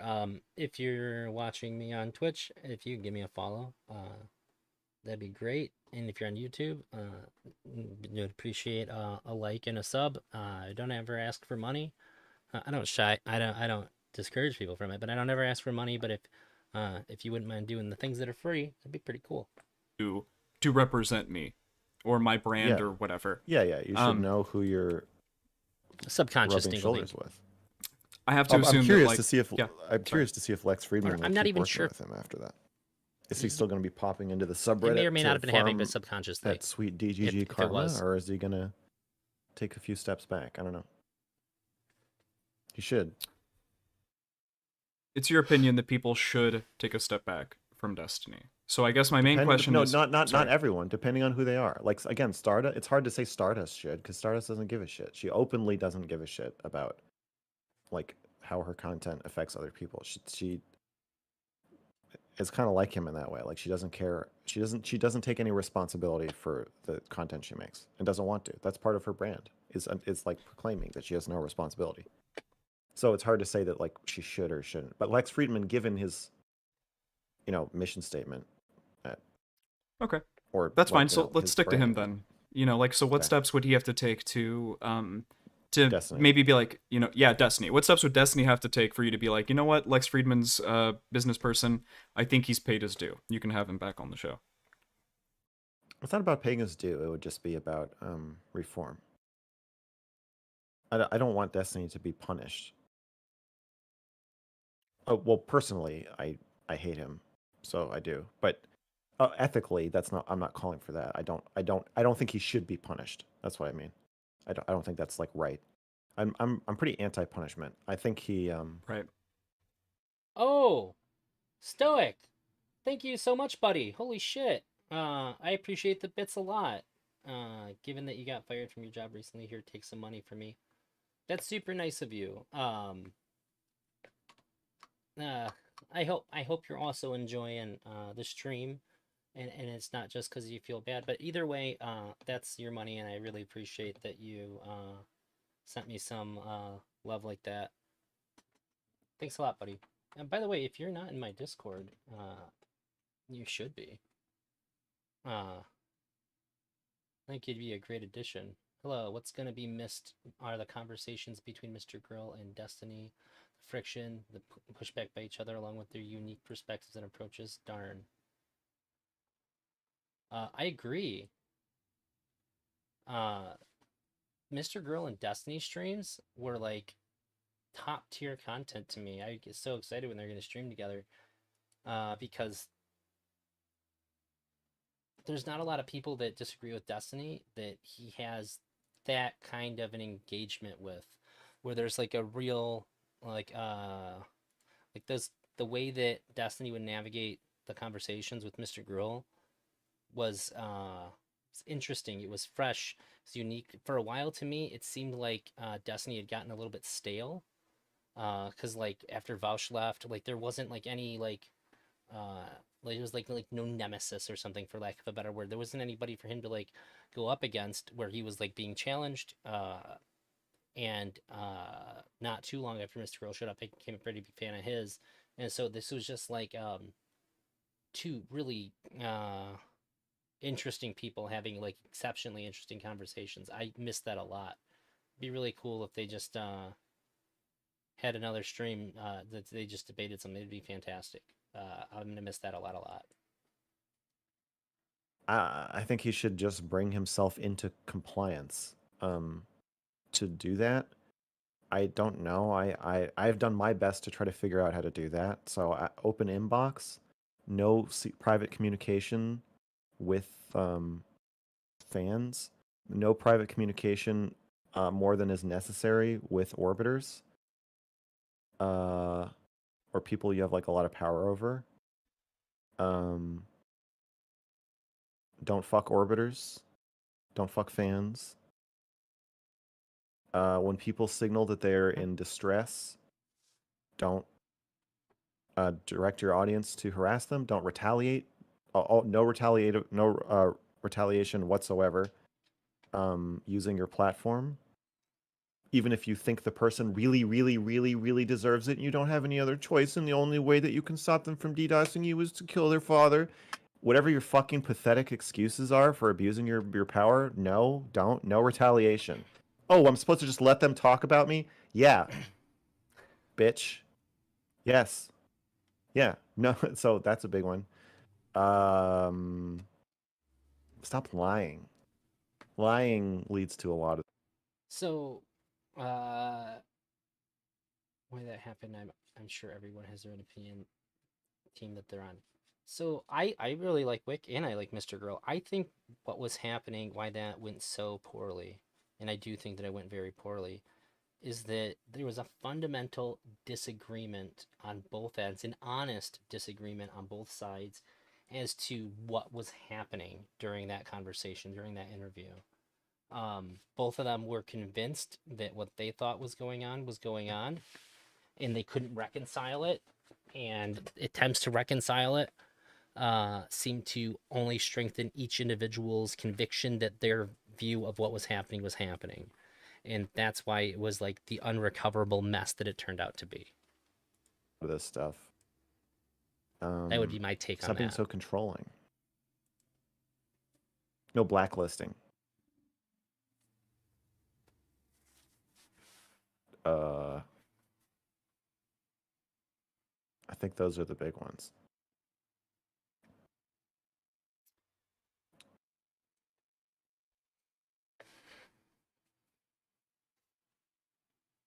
Do people have any idea what it's like to be a live streamer if they aren't one?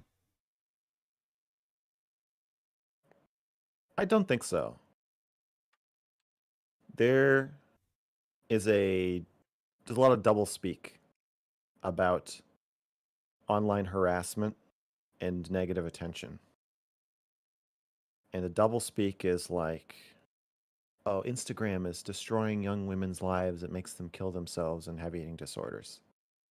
Log off, bro. Just log off. Further double speak. I'm going to spend all my time, not all my time, a lot of my free time, hours, let's say 12 hours per week, watching this content. But then when someone gets hurt in the content, I say, who cares? It's just the internet. It's just online stuff.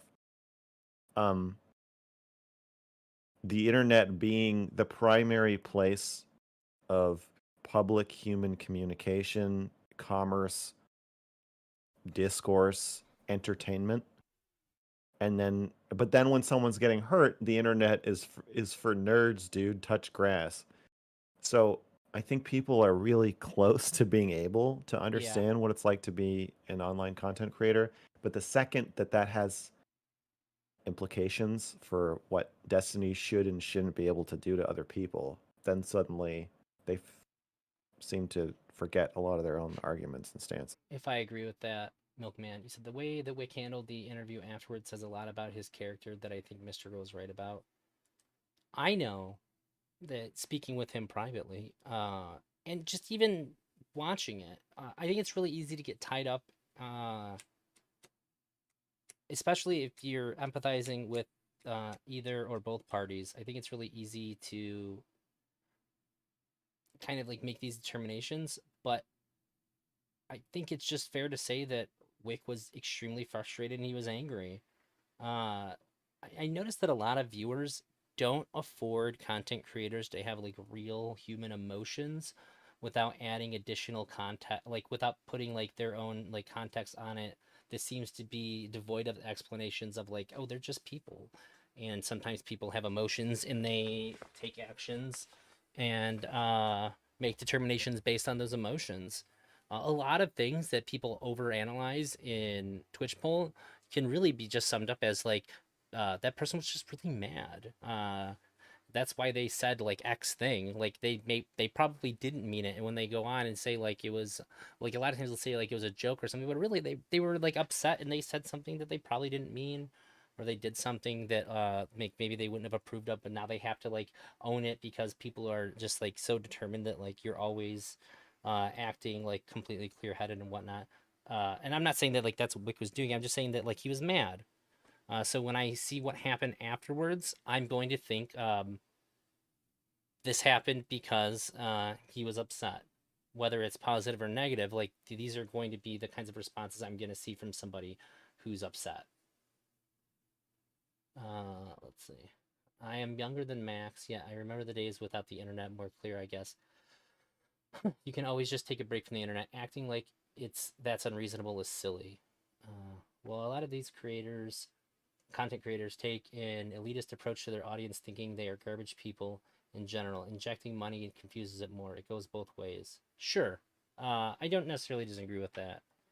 Um, the dynamic between viewer and streamer and viewer is complicated and it's weird and it's really hard to like just like break down everything into generalities. I think the most general thing that I see that kind of freaks me out is the disconnect from seeing people acting differently than they normally would because they're having like strong emotions. But to what Dingle Dink said, yeah, sure, anybody can log off and take a break or whatever. But at the same time, I think it's really important to note that things have changed. I remember what it was like to live without the internet too. Um, and uh, I still understand very clearly that if I didn't have the internet, and I couldn't do the things that I do on the internet and the socializations and stuff, it would affect me big time. There's relationships that I have with people that are wholly online that are very valuable and important to me. And if I couldn't have those uninterrupted by people trying to hurt me, it wouldn't feel much different than if it was happening in the real world. Like, I don't need the threat of violence being enacted on me to be bothered by people disrupting something that's important to me. I think there's a big disconnect from people like 10 plus years ago when younger normie viewers where the older guard is much more laissez-faire and more violent, not physically compared to younger ones. Yeah, I think part of being older and remembering what it's like to be without the internet is we also remember what the internet was like uh, when anything went. It was just anything goes 4chan days. Like back in the sick animations and Newground days. Mr. Grill mentioned earlier. That those were wild times, but now there are certain standards and that sometimes just feel like they only exist for people to challenge and go against and break or whatever. But there does seem to be some kind of common understanding of etiquette and how we should treat people, and it feels like we're taking that part of our real life and trying to enforce it on the internet. Whereas the internet seemed to be born out of like, as Cat Dog Park said in the YouTube chat, like it was just like the Wild West. So there's people that like want it to stay that way, and when you're trying to bring like real world like rules and ethics into the internet, there's going to be a lot of pushback from that. So it's just it's everybody's trying to enact their own kind of like rules and like ethical guidelines into the internet, and it's just conflict. There's just going to be conflict from it. realize that you can block people, right? You don't just want to, if you don't leave, you can just block people or ignore them unless they're affecting your IRL life. Kind of. I have blocked people who have just immediately created new accounts and messaged me as well. Uh, and I do very little blocking. I don't block a lot of people, but when I have blocked people, I've had people create numerous accounts over and over again to like continue talking to me. Even on Twitch. Well, that wasn't even what I thought of at first, but when I was reading the Destiny report, I had somebody who I timed out for like 10 minutes, and they created a new account, and I timed that one out, and they created a new account, and it just, some people don't fucking quit. They're just kind of like, no, you're going to deal with me. I don't care. So I think you have all of the information, even if you're not a streamer, available to you. Yeah, Key, you kind of nailed it on the head, or you hit the nail on the head. There we go.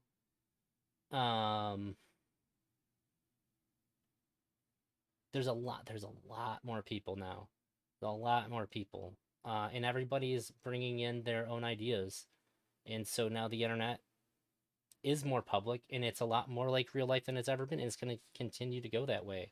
So we're going to see the same kind of conflict we would see if this many people in real life were together in the same places.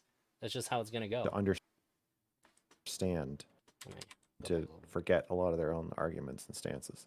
So I think you have all of the information, even if you're not a streamer, available to you to understand. Like, you've had somebody make a negative comment about you at some point on social media. So you understand taking that feeling but multiplying it by about 10 million. You know what that would be like. So you could figure it out, but True that, Dingle Dink. a lot of people don't want to. I mean, yeah, I mean, I've stabbed a nail through my hand, but I don't know if I could picture like a thousand nails being stabbed through my body, even though I felt myself be stabbed once. Like, I feel like there's some element to this where it's like you literally cannot know what it's like to get fucked with by 1,000 people until you're fucked with by 1,000 people. That's true. I mean, you even see Yeah, it's a different people thing. will complain about me or Lav or I'm trying to think who else people say this about kicking the hornet's nest. Even if you've been through it, there's an insidiousness to the harassment that makes you think, even if you've experienced it, you're like, it's not that bad, but it's pretty bad. It is really bad. It's like like kicking the hornet's nest is the best content too, that most people watch.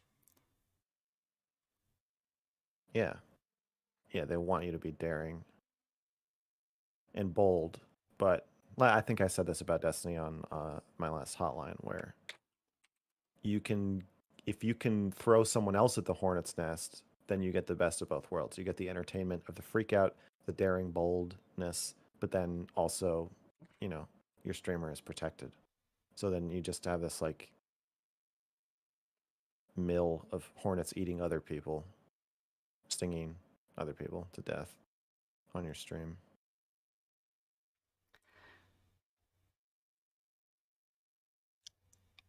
I can say, as a fan of online poll, sometimes I like watching people get thrown into the hornet's nest.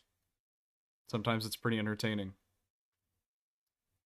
True. Yeah, How do you, watching people self-destruct is pretty entertaining. I mean, it's horrible, but it's also pretty damn entertaining. Do you Yeah. how does enjoying that type of content say something about someone who enjoys the type of content? Yeah. What does it say about them?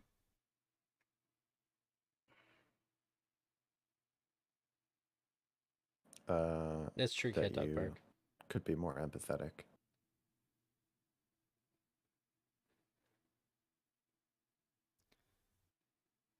Do you think it is worth it for new content creators to enter the online politics meta as it stands today?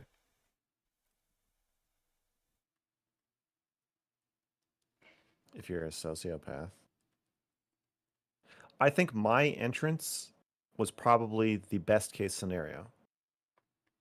I debuted to 500 concurrent viewers. Held it for a year. Left on my own terms. Made Kind a of. bunch of money. It's what everybody wants when they go on Destiny's stream. I think I had exactly whatever. I became his friend. I got everything everybody wanted.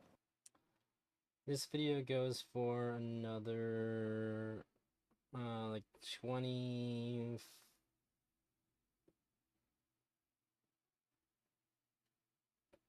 minutes. And I Can't take people on the internet seriously. Like, if Beckett stopped streaming and never DM'd me again, I'd be like, that's lame, and then move on with my life. at great cost. There's some people I would be devastated if they just stopped talking to me. Like, if I couldn't talk to Will anymore, like, Will's a homie. Tuna Chip was just an online friend, and I met him in real life. He's a IRL homie now. But there's a handful of people that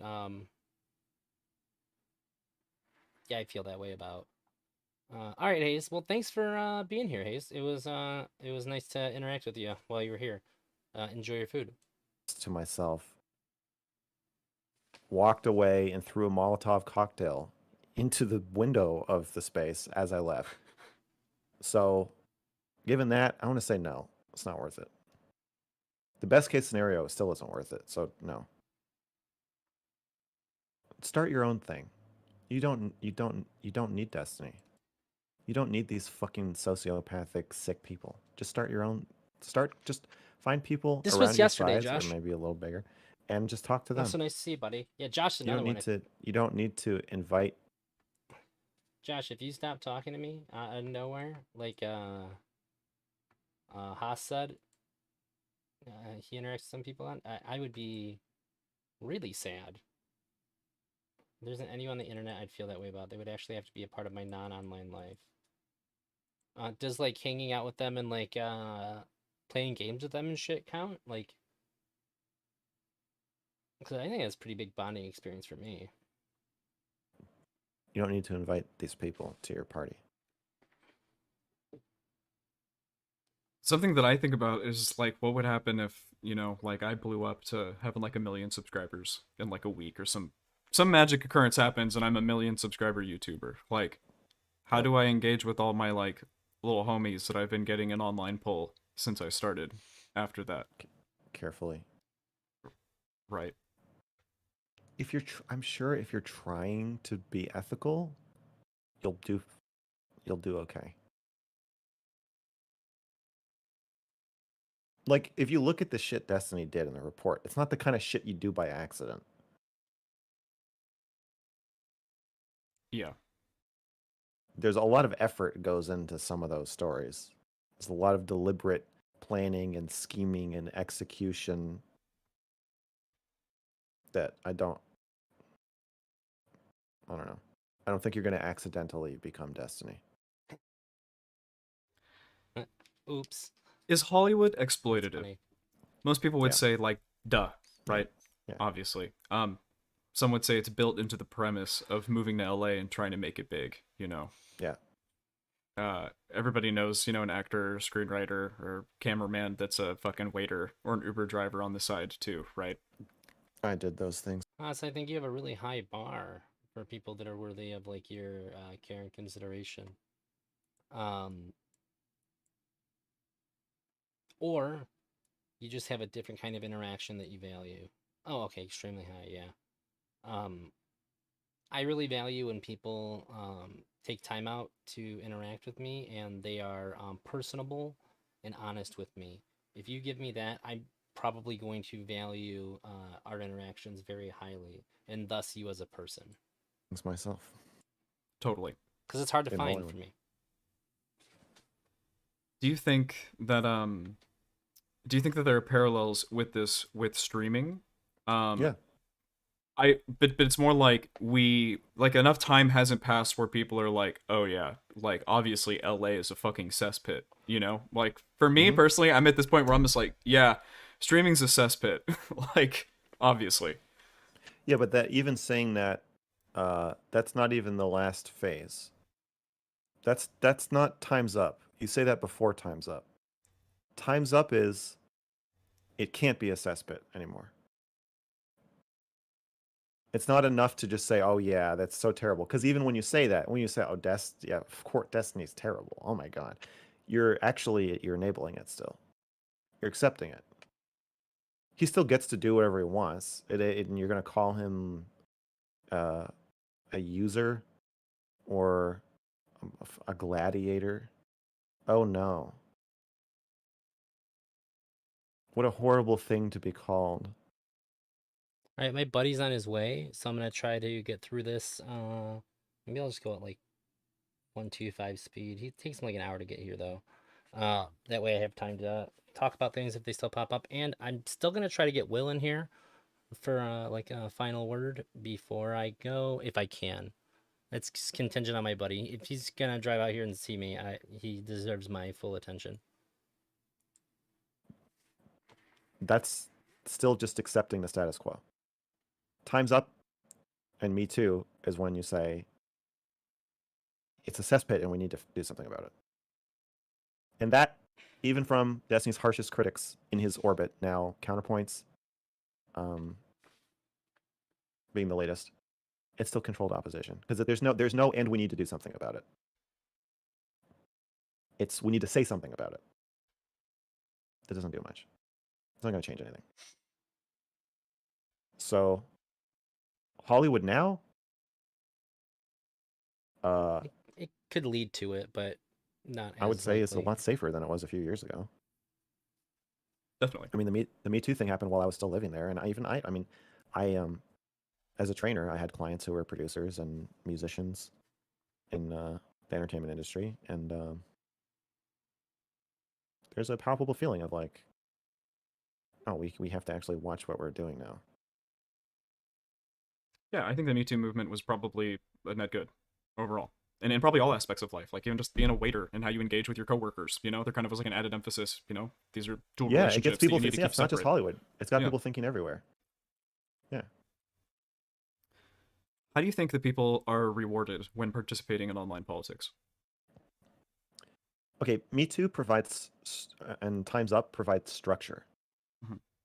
Hollywood relationships are business relationships that are not structured. And the lack of structure allows you to abuse your power for gain and sex, non-consensual sex, and get away with it because of the lack of structure.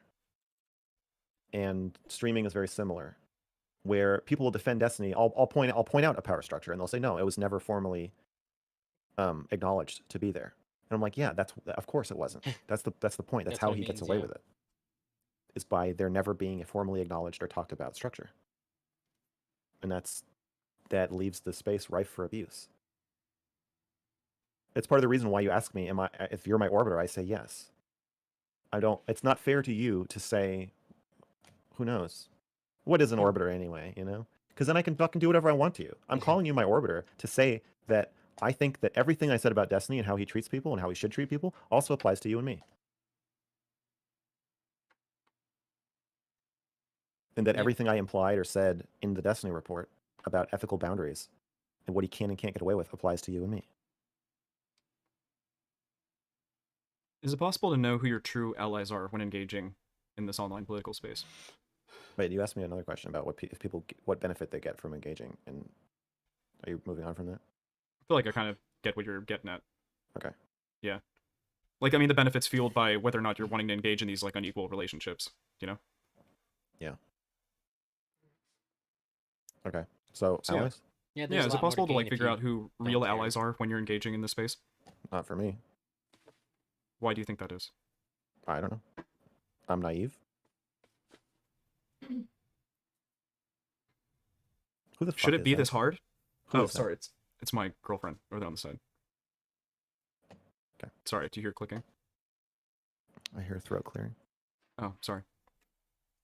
I don't know. I was just curious. Okay. That makes a lot of sense, Haas. Did Sorry.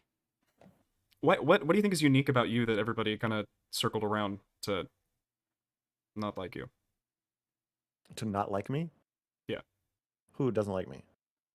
Maybe at least publicly, you know, like I mean, we've definitely seen a huge rally against you by Since all the November? Destiny. Yeah, all the Destiny orbiters. I don't know. I'm hard I'm the pressed pa- I'm to the name. I'm Sorry. the party pooper. Yeah, like I'm hard pressed to think of like an ally that you currently have in the online politics space at the moment. Yeah, I mean, I don't know. It's not that I don't think it's anything personal. I think they wouldn't like anybody who said like True. this whole thing is. Well, it's two things.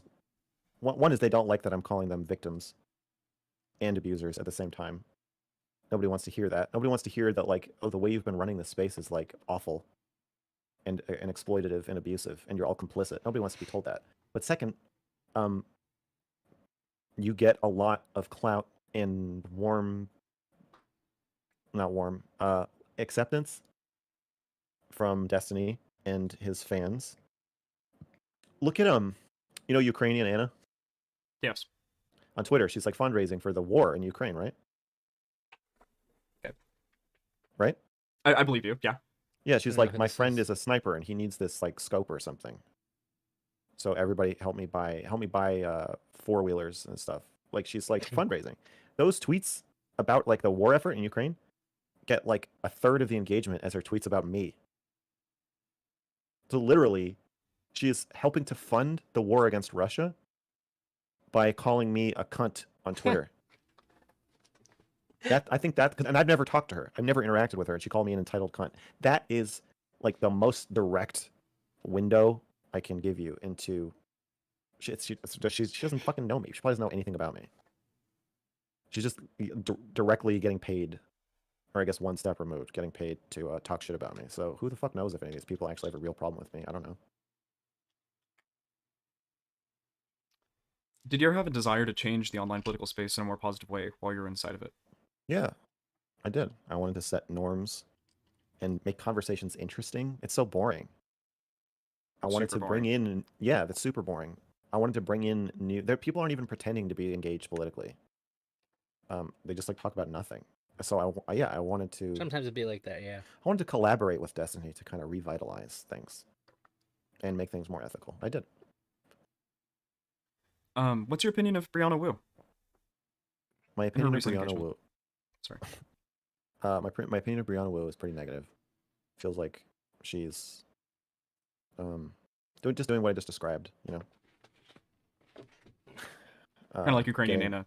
I guess that puts a bit of a damper on all the positive things she said about me on Wick's show. I'm just kidding. I'm kidding.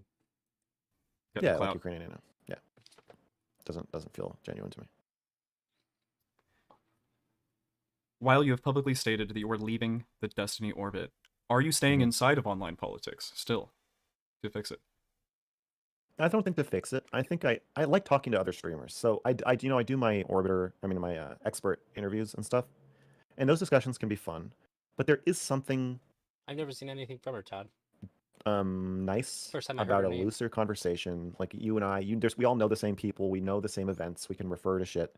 Um, there's trust because we know each other. I don't know how you got that out of that Dinkle Dink. Uh, Yeah, um, that I like confuses that. me. So I don't want to stop talking to streamers totally. I think a lot of my complaints about streamers before were probably pretty specific to Destiny's sphere. So I do want to keep, I want to keep the door open to making content with other streamers and discussions and panels and stuff. I would like to do that. I like to do some more moderating. I think I enjoy moderating, and I think, I don't know. Yeah, I think there's more there. So no, I don't want to leave like talking to other streamers about politics now. I think I'd like to create kind of a more independent independent of Destiny, independent of any one giant figurehead community of people who um, talk about this shit.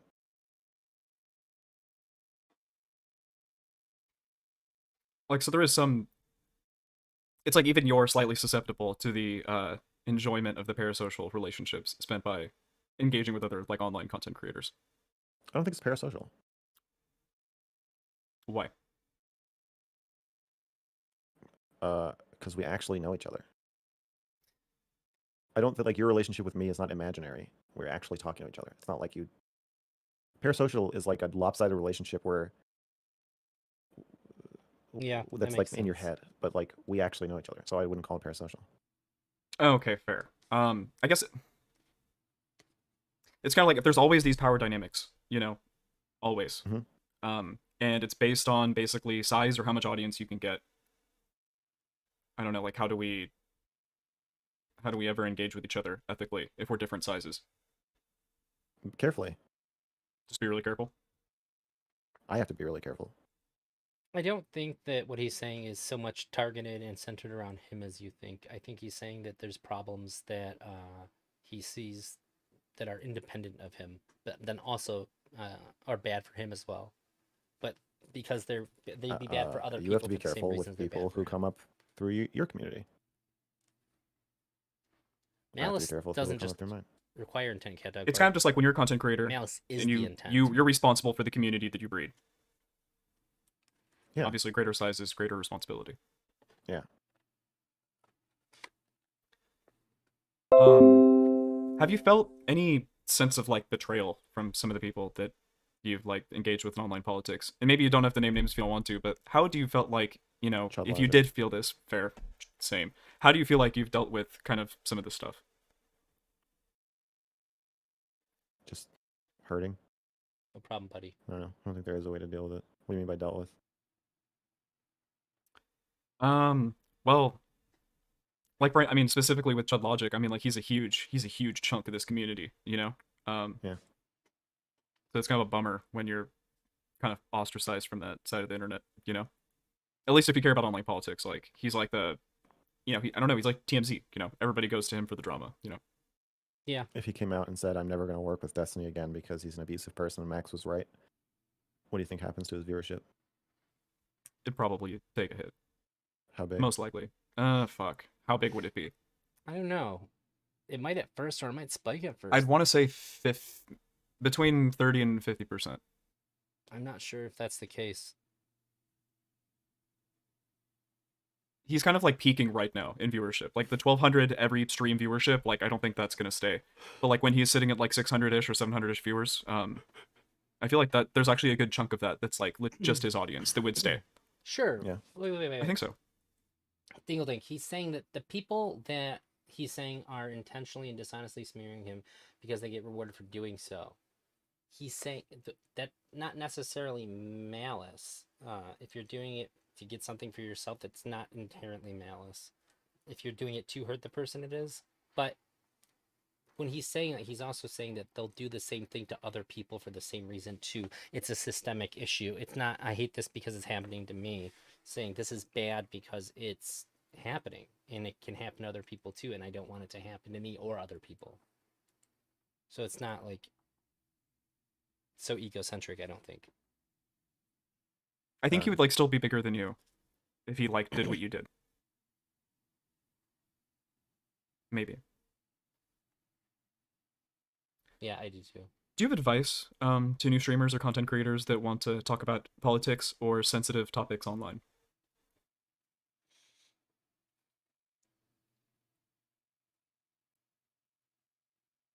Not really advice. Just I think it's sadistic to revel in the. I don't think that I'm mind reading. I'm just giving you my interpretation of what's being said. You're implying that he thinks. Uh, well, yeah. So I think that the reason why there's people here watching me go over this interview is because that I rather frequently say what I think is being said with mrgirl. I think that's part of the when I cover mrgirl stuff. That's like the content that I make. I'm not saying that this is 100% for sure what's happening or whatever. It's just that this is just what I think. I'm not. He said you're implying what he thinks in every defense. I'm discussing what he says. I'm just saying that I disagree. I'm taking what you say and I'm just having Oh no. I didn't say oh, I think I just misread you then. I thought oh no wait, no, I was. You said you guys mind read him all the time. not trying to mind read. That's all I'm saying. But if you're saying, I'm not saying that you're mind reading. I was just responding to the comments that you made. That's all. Discomfort that you cause by If I told you this is talking what's about sensitive happening, issues. They're sensitive to people for a reason. then that would be mind And just because reading. they're not sensitive to you or your audience doesn't. I don't know. I think it's kind of shitty to get an audience that's desensitized to a particular issue, say like trans stuff. You're conservative, your audience is no one's trans, no one knows anyone who's trans, nobody cares, and then you just mock trans people because it's safe, and then you can farm the outrage of people who are not in and never are going to be part of your audience. I think that's wrong. So I guess my advice is don't monetize the pain of other people by talking about sensitive things insensitively. How do you feel about prank YouTubers? They're like going to malls and shit and then like start stuff up. I think What a curveball. there is going to be new norms about that, where the average person still doesn't seem to understand that they're being used as props in other people's. I will finish reading the article. Whether I can get Benny when I'm ready to do it or not, that's a different story. That's just gonna be if we line up. I hope so. I want Benny to be a part of it. Videos. You know, I think the ultimate example is somebody who just screams in the middle of a restaurant, and everybody's like, "Oh my god, like what's wrong with that person?" And it's like, no, you're the person being laughed at. This person has like 10 million TikTok followers. The video is about you and a stupid face you're making, because you don't know what's going on. That weird thing of like just teleporting. It's like you're teleporting 10 million people into a restaurant all of a sudden, and now we're all laughing at you, and like you're just sitting there trying to have fucking dinner. I think it's shitty. That's Yeah. shitty. That's my answer. I agree. It's Fuck those exploitative. guys. It's just exploiting random people on the street. I don't think Well, we should do actually, most of the prank YouTuber shit is fucking Yeah. fake anyway. Just all content. It's just maybe I feel like not exploiting people is a pretty good baseline for anything that you do, right? If you can't, don't do it. Yeah. I agree. Pretty base. What are your future plans for content outside of the report? Zootopia. I don't know. My audience really wants me to review Zootopia. I've never seen it. Maybe I'll review it without watching it. Oh man, That's a joke. that's I really think funny. my NFT video I've been working on for a long time. Or I haven't been working on it, but I started it a year and a half ago.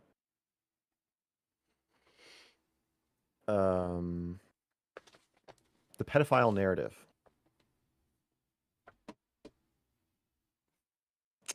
But you know I'm banned from YouTube. Fuck it. True. It just changes the video. Like I can put it on Rumble. Yes. Put it on Rumble. Like But Sneako's getting insane viewership over there, doing goofy ass shit that's super controversial. I feel like you could do it.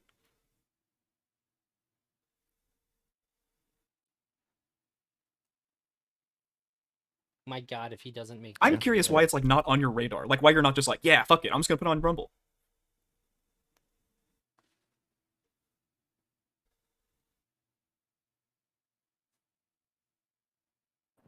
Because I'm fucking heartbroken, man. I put so much effort into that YouTube channel.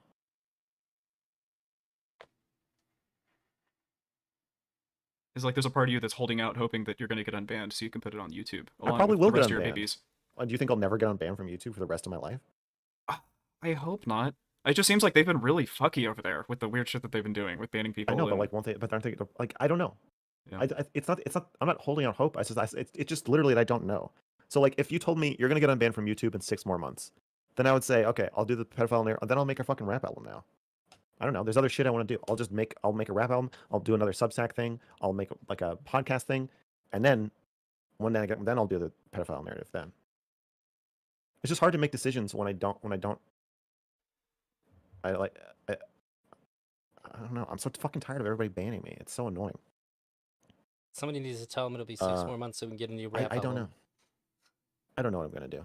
I don't know when. I work on content a lot, so something will come out. I just don't know in what order. I want to make a video game. Oh, that's the other thing. If you told me I wasn't gonna get unbanned from YouTube for like a year, then maybe I'll spend a year making a game. Maybe I'll make a movie.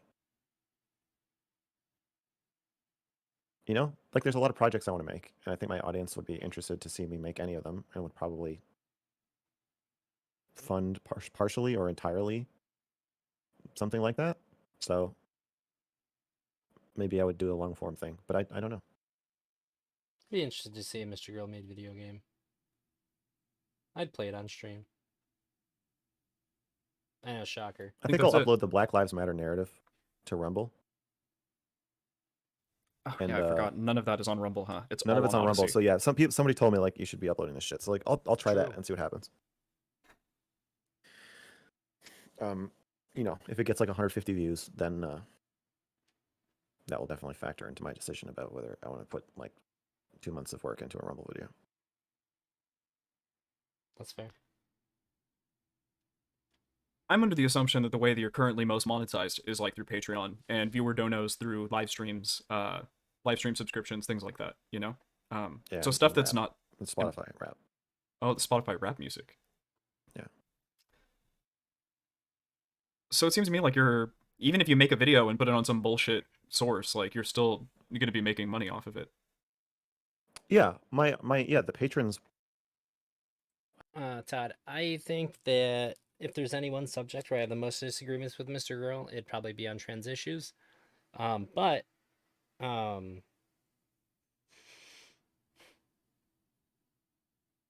I think that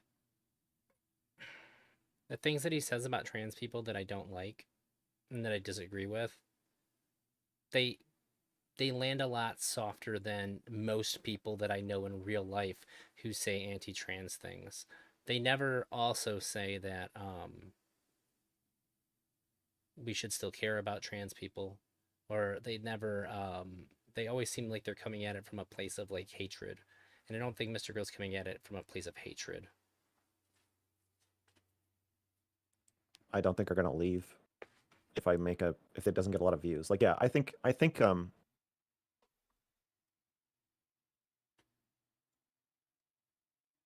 okay, the people who donate to me monthly, which I currently can live off of.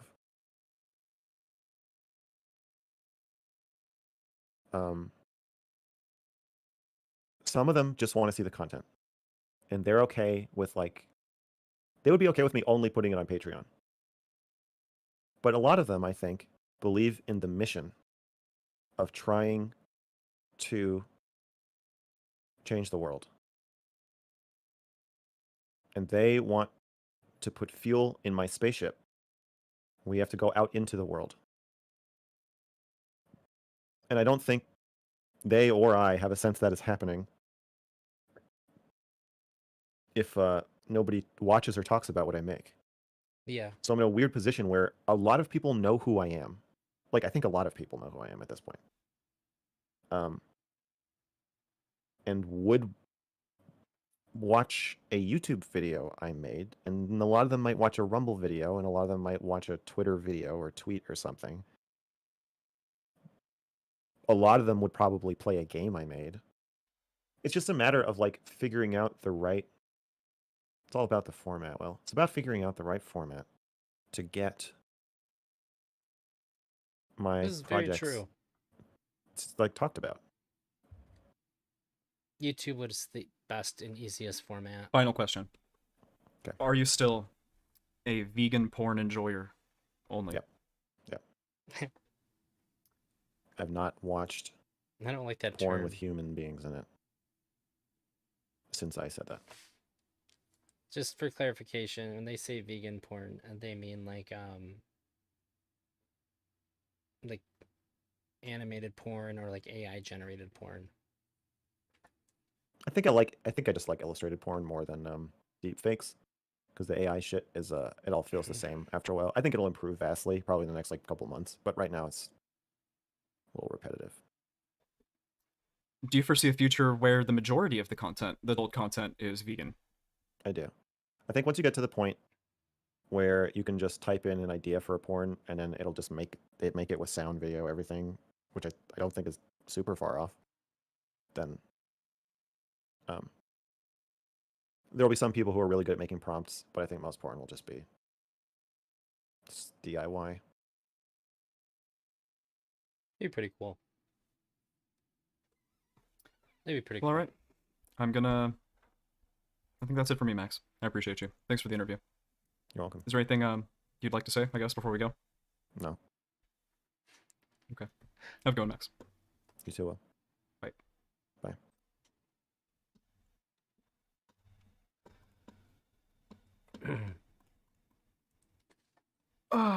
All right.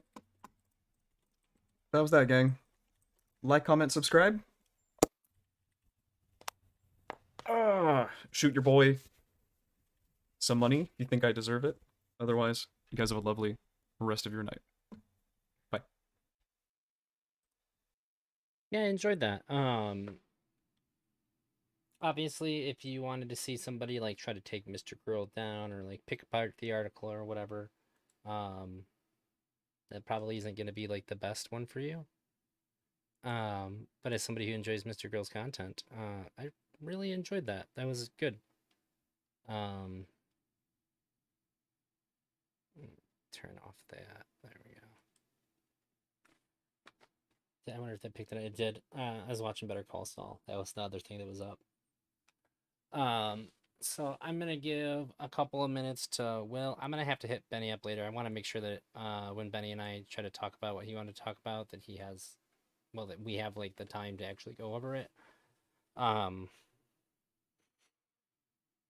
Even if you thought that this was like there's all softballs and everything was just like Will was all like way too supportive of him for an interview, whatever. Look, we had a 3 hour long interview where there was questions and answers. Will made it happen. Will did what he thought he wanted to do, and as far as I'm concerned, was very successful. He asked a lot of questions he wanted answered, and he got the answers, and we got to be there for it. A lot of Will's questions I thought were really, really good. And when he asked them, I thought like, oh man, I wish I would have thought of that. I would have asked him those questions if I had not seen this and I had thought of them. So I'd say bravo to Will. I'm really glad that he made that, and that was probably the most enjoyable Mr. Grill piece of content that I've seen in a good while now. I'm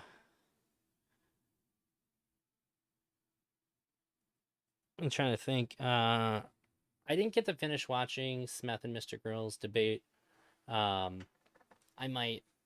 Well, I'm gonna finish watching it. I'll consider rewatching it on streaming, going over it. I think I like a lot of the parts of Mr. Grill streams that other people really fucking don't like. I really like meta conversation and all that. That's a biggie for me. That's like very fun. But a lot of people really fucking hate that. I was gonna say at least Max didn't baby rage, even if it was a bit of a pillow fight. I guess that's something. Uh, it's painful to Smith debate. I watched a good chunk of it, but it was just pretty long. I got a few things on my list. I still haven't finished watching Wick and Smith talking. I thought it was decent enough. I didn't like the I'm trying to save you stuff. That was like uncomfortable and infantilizing to me. Not like to me. Yeah, it wasn't a fight at all. It was just him interviewing him on the content he's made. He said it was cringe as fuck. Yeah, it was very uncomfortable for me, especially since I like Wick and I like Smith, and that was just I don't know. There's a lot of reasons why that made me uncomfortable. I just wanted to if I could have just popped in and be like, hey, just fucking chill, okay? If you want to convince him, then just convince him. Don't say that. If somebody said that to me, you're not saving me from shit no more. I'm gonna be really offended that you couldn't just talk to me, person to person. Like I don't need to be saved. If I need to be convinced, then fucking convince me. Cause really, what are you trying to save me from myself, my own decisions? Get the fuck out of here with that shit. Don't. That's is no good. Um, what else? What else is there? I know there was another biggie. Uh, there's that. Oh, and the panel on the Destiny report that I was invited to, but I didn't see it until it had already started. Um, I messaged about it, but like I got it. They had already started. It was already going, and uh, Counterpoints was like, "Well, you can do the next one that I do." I was like, "Sure, that's fine." Benny, I do see that you're still here. So, like I said, I don't know if you were here a minute ago when I talked about it. I'm gonna hit you up. If not later today, probably not later today, like tomorrow or something. Just so that we have actually time to go through it. I don't want to be in the middle of the conversation and have my buddy show up and be like, "Oh, Benny, I gotta go." Uh, I'd like to respect you and your time a little bit better than that. Um, I don't know. I don't think I have a whole lot else to say right now. Sort of stalling for time to see if Will get back with me before I hopped off of here. But Beckett at 8:30, we're going to talk about religion, and I'm really excited about it. And today's Thursday, right? Yeah. So Jebtan is not happening tomorrow anymore. He already had something going on. Didn't realize he had a schedule conflict. We're going to reschedule that. We're going to talk about polyamory. Um, oh man, that was yeah, that was, but Saturday, me, Smeth, Irrelevant, and Big Nick Energy. Um, we're all going to be talking about male sexuality. In fact, this would actually be interesting to show as kind of like a promo thing for it. Twitter. I know it ended recently, so I can pull that up. So I did a Twitter poll, and I don't usually get a ton of interaction on my Twitter, but this one was more than the average poll that I've done. 28 people answered. I said, "Do you think that most men are open and honest about their own sexuality? To be more specific, do you think that men are open and honest about their how their sexual feelings manifest, make them feel about themselves in their relationships with others?" 89.3% said no, and only 3.6% said yes. So that's actually even a little bit more skewed. So it's like 96.4% said no, and 3.6% said yes, because 7.1% just wanted to see the results. So I think that it is a very important conversation to have. I think that it's very important to set an example of being open and honest about talking about things, especially the parts of it that make us uncomfortable. I'm gonna do my best if I see people shying away, if they start talking about something and they start to move away from it, I'm gonna try to push them to be more open about it. Um, they are on a panel, or not a panel, sorry, it's not a panel, strictly not a panel, but it's gonna be a stream about it. So I'm gonna feel comfortable pushing people more than I normally would to talk about these things. Obviously, I'm not going to try to force anybody to, but I would really like this to be a shining example of how uh, people who have grown up having a male experience can talk about their uh, sexuality, their sexual feelings, the way that it impacts us, the things that make us feel uncomfortable, the things that we are comfortable with. I feel like there's a lot of people out there who probably would be more open and honest about these things if they just felt like they weren't the only one having those kinds of experiences. When I look back at like, especially like in my mid to late teenage years and early 20s, like that whole period of my life, there was nothing that I felt like I couldn't talk open and honestly with other people about more than my sexual feelings. Like it was like uncomfortable, or I felt barred from like asking people questions, or just talking about things that were frustrating or confusing. It just seemed like if you say anything about this, people are going to think that you're bad or you're weird. Um, and I would say in the last year or two have noticed that it's very much not just me, and sort of inspired by Smith talking about it. That's why I talked to him about it first. Him and I had like a one-on-one conversation about it. Seeing Smith being so open and honest about his sexuality uh, sort of gave me like that spark, that hope that said like, okay, maybe it's possible to actually have a conversation about this. It was really big breath of fresh air to see somebody just like putting their shit out there and talking about it without any shame. And so I definitely give Smith like an enormous amount of credit for the stream that's going to happen, because if I didn't see him talking about it, maybe even all the credit, then I probably wouldn't have felt like it was even possible to have this kind of a conversation. Do you think that because of how the Mr. Girl reacted in all of his interviews, other people will think they need kid gloves when handling Mr. Girl and his orbiters? Uh, I don't know how that reflects on orbiters.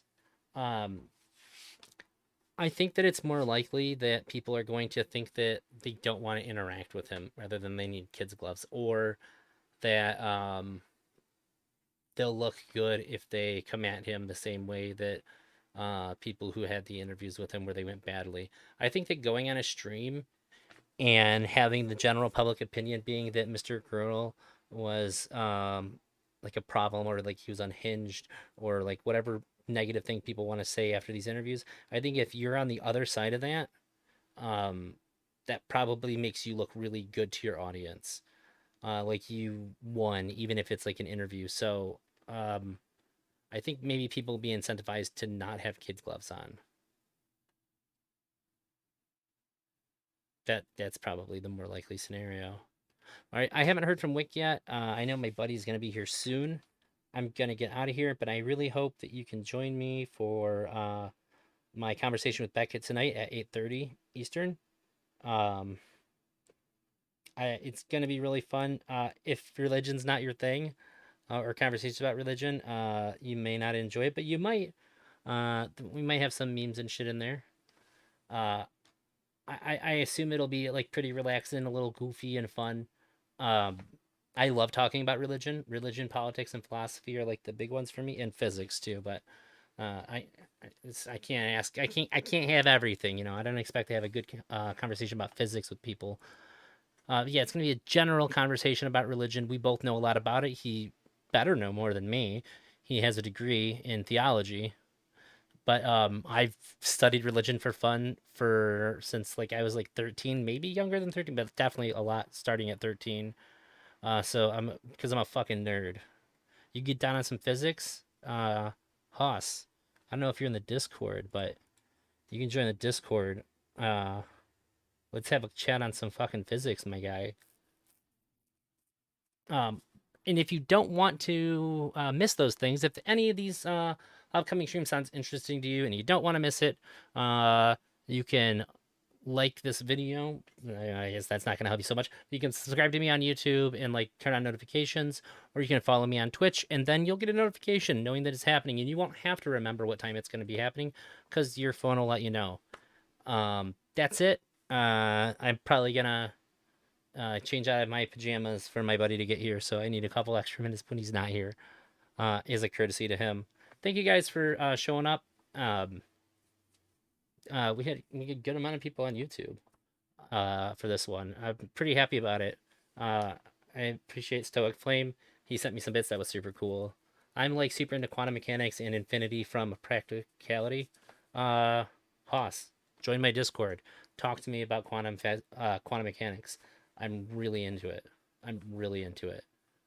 Uh, my one of my best friends and I have spent like we had like a couple months where we spent like 4 to 5 hours on the phone talking about like theoretical particle physics and shit like every night. It was wild. It was a lot of fun for and I feel like it's very nichey for that to be a super fun thing. So if you're into that, I'm into that. Get a hold of me. All right, that's it for me. Take it easy.